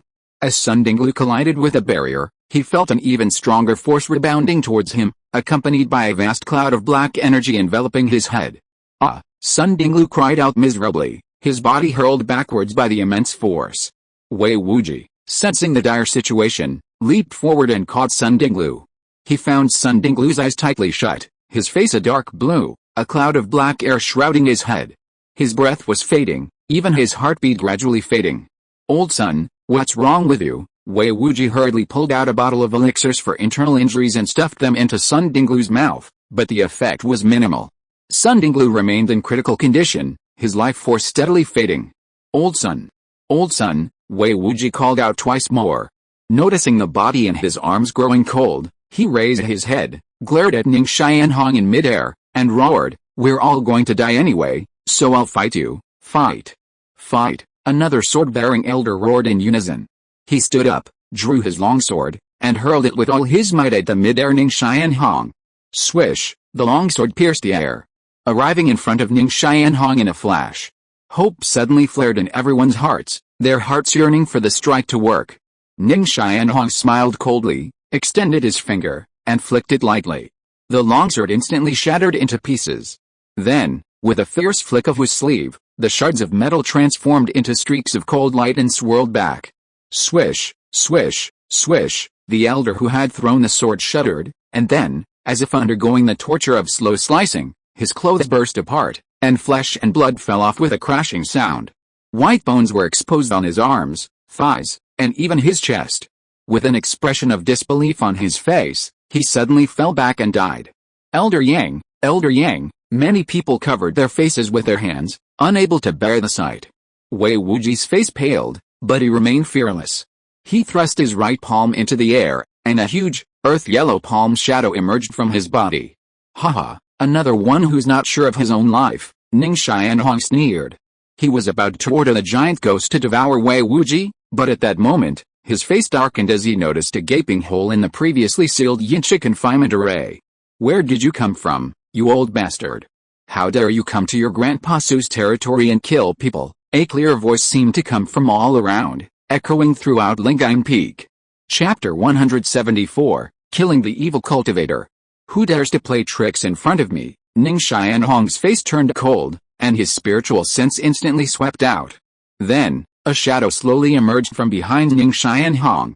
A hand as shimmering as jade stretched out from within it, and with a gentle wave, countless phantom hands emerged. Ning Xianhong felt a pain in his shoulder, and then, with horror, saw that his right arm had been severed at the root, blood gushing out. Long Keiji's eyes blurred, and when the surroundings came into focus again, he was standing on the ground, with a handsome young man standing beside him. "Master Su." Long Keiji's eyes widened. "You're back. Sorry, I'm late." Su Poman glanced at the scene. Seeing the bloodstains in the forbidden area and the evil spirit glaring at him, his heart sank, and he felt an endless sense of guilt. "Elder Sun isn't doing well. Hall Master Su, can you see if there's anything you can do?" Long Keiji quickly reminded him, knowing now wasn't the time to reminisce. Su Poman flashed to Sun Dinglu's side, crouching down for a closer look. Fortunately, he's only been invaded by the evil spirit. He can still be saved. He flipped his hand and pulled out a jade bottle. From it, he poured out a shimmering green pill and fed it to Sun Dinglu. This pill, found in the Green Robe Foundation Establishment Cultivator's storage bag, was labeled as having healing properties and the ability to clear away evil spirits. After swallowing the pill, the dark green hue on Sun Dinglu's face instantly vanished, and his vitality gradually recovered under the medicinal power. "Who are you?" Ning Xianhong demanded midair, his expression grim. He had already used the rejuvenation talisman to stabilize his injuries. His divine sense revealed that the young man before him was only a third-level key-refining cultivator, his cultivation even inferior to Zhaguang's. Yet, he had inflicted such severe damage upon him. It all seemed a little unbelievable. Su Poman's eyes darkened as he glared at Ning Xianhong. "I am the head of the Azure Dragon Hall of the Giant Whale Gang. Where did you come from, you old bastard? How dare you, little brat, insult me? I am the Ghost Spirit Sect's newly appointed External Affairs Elder. It seems you must have killed those two idiots, Zhaigong and Meng Shan." Ning Xianhong spoke, covertly examining Su Poman with his divine sense. After repeated confirmation, he confirmed that he was indeed only at the key refining stage. Could he have some powerful magical weapon? Ning Xianhong's face was filled with suspicion. He formed a magic formula, and the evil spirit's eyes flashed red as it transformed into a shadowy form, pouncing on Su Poman. Hall Master Su, be careful. This evil spirit can't be fought head-on. It was it that just devoured Uncle Lu, Long Keiji hurriedly warned. As the Qinglong Hall members arrived at Lingayan Peak, they witnessed a massive evil spirit pounce upon Su Poman. Its eerie aura and terrifying appearance chilled everyone's heart. Hall Master Su, be careful. In a flash, the evil spirit pounced upon Su Poman's face. A fierce, bloodthirsty look etched across its cyan face, a sickening stench emanating from its breath.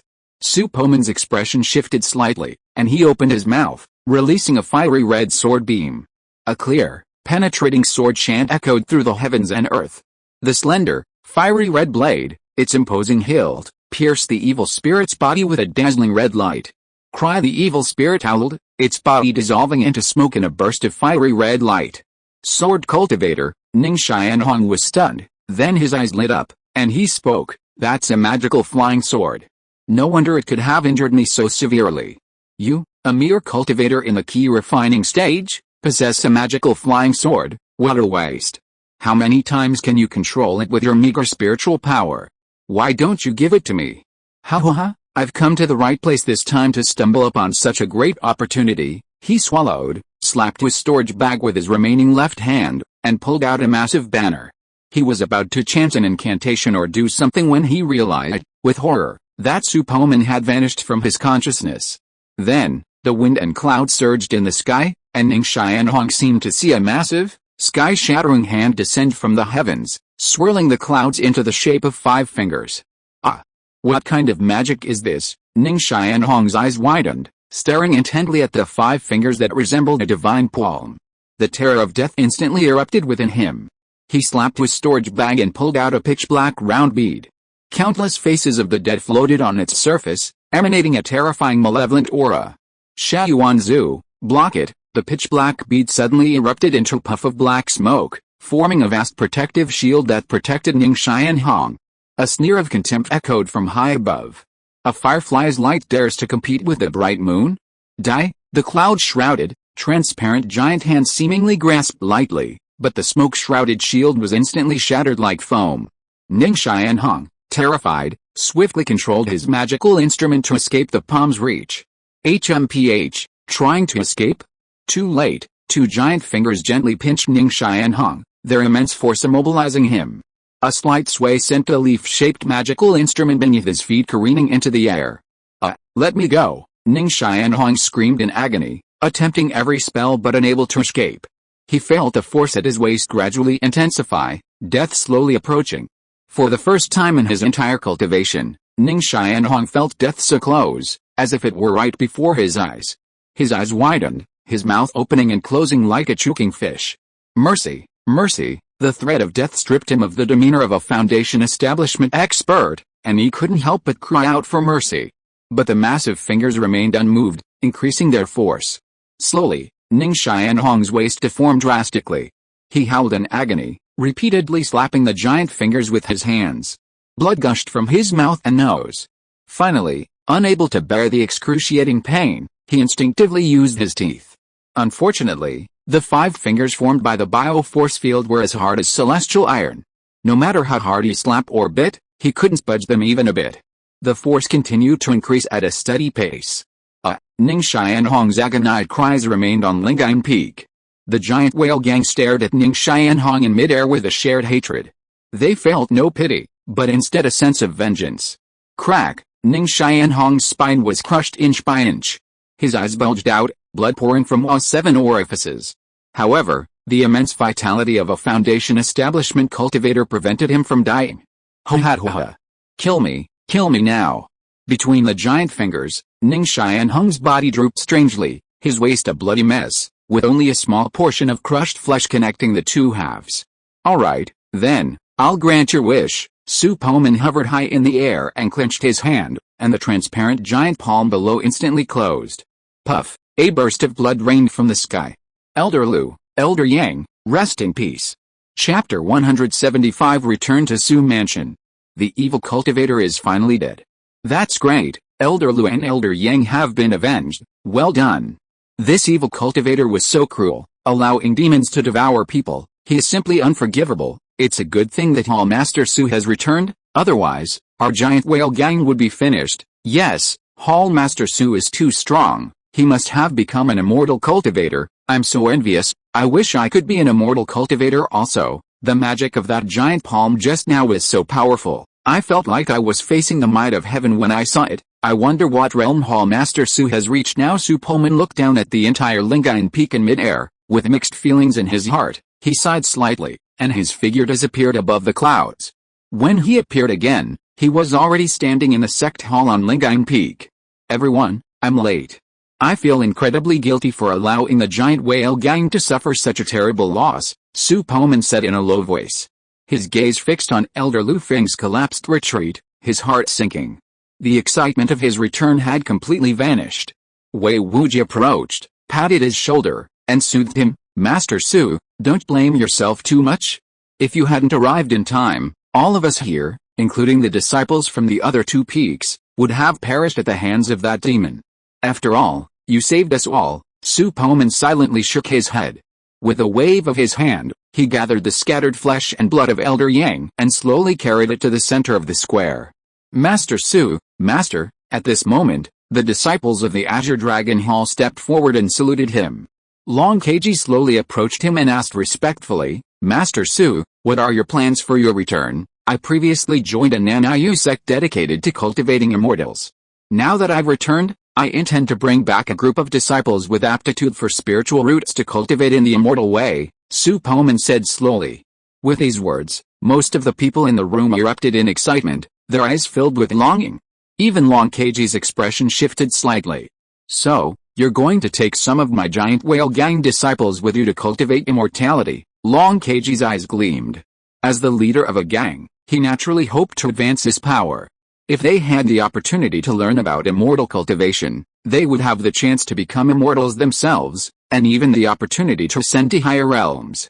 Is this true? Wei Wuji's breathing quickened. He gazed at Su Poman intently, his face lit with anticipation. Su Poman nodded. Of course it's true. Everyone glanced at each other, the previous atmosphere of sadness seemingly dispelled by this astonishing news. Will we all have the chance to cultivate immortality? Zhu Zhao asked excitedly. The thought of becoming an immortal, soaring through the air, filled him with yearning. Su Poman nodded slightly, then changed the subject. However, among ordinary people, those with the aptitude to cultivate immortality are very rare. In some remote places with spiritual veins, there might not be one possessor of spiritual roots among thousands of people. The aptitude to cultivate immortality. Long Keiji frowned at this, falling into deep thought. What if I don't have the aptitude? If I don't have the aptitude to cultivate immortality, then I can't become an immortal cultivator. Su Poman replied somewhat helplessly. But you don't have to worry too much. Even if you don't have the aptitude to cultivate immortality, I've left some elixirs, enough for you to become Grandmaster or even Grandmaster level martial arts masters. With a few more Grandmaster level masters, our giant whale gang's influence will expand again. The aged-looking Elder Liu felt a surge of excitement in his heart. He was now nearing the end of his life. If he could obtain an elixir and consume it, he could extend his lifespan even further after breaking through to the Grandmaster realm. Everyone, this matter requires further consideration. It's getting late. Why don't you let Hall Master Su rest first? Let's clean up here and hold the funerals for Elders Lu and Yang tomorrow, then we can discuss this matter. Long Keiji raised his hand, interrupting the discussion and speaking in a deep voice. Everyone nodded in agreement, their hearts aching at the thought of the two fallen elders. Even those with whom he had close ties had a look of sadness on their faces. Su Poman nodded, turned, and vanished from sight. The moon was high in the sky, and the green vines lining the path to Kyongho Peak shimmered in the moonlight, like fine jade. The vines that covered the mountain were dotted with vibrant, blood-red flowers. A gentle night breeze blew, filling the air with a fragrant aroma. Next to the Qinglong Hall stood a large mansion, its gate plaque inscribed with the words Su Mansion. Su Poman stood at the doorway, his gaze piercing the surrounding wall, passing through the numerous corridors and buildings, until he spotted Kalir and Ruzu sitting opposite each other in a room adjacent to the main hall. After more than a year of growth, both had become even more beautiful. Kalir's peach-shaped eyes, with a tiny mole at the corner of her eye giving her a hint of seductive charm, held a seductive allure in every glance and smile. Ruzu had grown considerably taller, her face still youthful, but her figure had reached an extreme that didn't match her features, appearing even more imposing than the slightly older Kadir. Sister Kadir, what's going on out there? Are there other sects causing trouble? It would be so nice if the young master were here. Ruzu bit her lower lip, her eyes anxious and frightened, looking incredibly endearing. Kadir pulled her into her arms, soothing her. Ruzu, don't be afraid. The young master has been away for so long, he should be back soon. The Giant Whale Gang is one of the 4 major gangs in Poo State. Now that they've annexed much of the Kangling Palace's territory, they're enjoying their heyday. I'm sure no one would dare cause trouble here at their headquarters. It's been over a year, Sister Kadir. Tell me, does the young master no longer want us? Ruzu couldn't help but feel a mist rising in her large eyes. Kadir's expression dimmed for a moment, then a deep and resolute expression emerged on her face. She pinched Ruzu's nose with her finger and jokingly said, "What nonsense are you talking about, Ruzu? You're so cute, how could the young master possibly let you go? Besides, the young master isn't that kind of person. He's probably busy with important matters out there. We just need to wait here for him to return. Even if it takes 3, 5, or even 10 years, the young master will definitely come back." "Really, Sister Kadir, the young master will definitely come back, right?" Ruzu asked expectantly, as if to confirm something. Kadir smiled through her tears, pinched Ruzu's face and said with a smile, "Of course, you silly girl, don't worry, the young master will definitely come back, we just have to wait for him in this house." Sister Kadir, listening to what you said, I feel like we are 2 puppies waiting for the owner to come home. Who is the puppy? Ruzu, you are the puppy. Sister Kadir, you bully me, I will complain when the young master comes back. You are the puppy, okay, little girl, you dare to complain, I will teach you a lesson. Sister Kadir, it's itchy, don't touch there, it's so itchy. The atmosphere suddenly became lively and cheerful. End of this chapter. Thank you very much for reaching the end. Don't forget to like. Looking for more exclusive content and immediate access? Subscribe to our Patreon. Remember, every like, subscription, or donation encourages us to continue. Thanks to everyone, see you in the next video.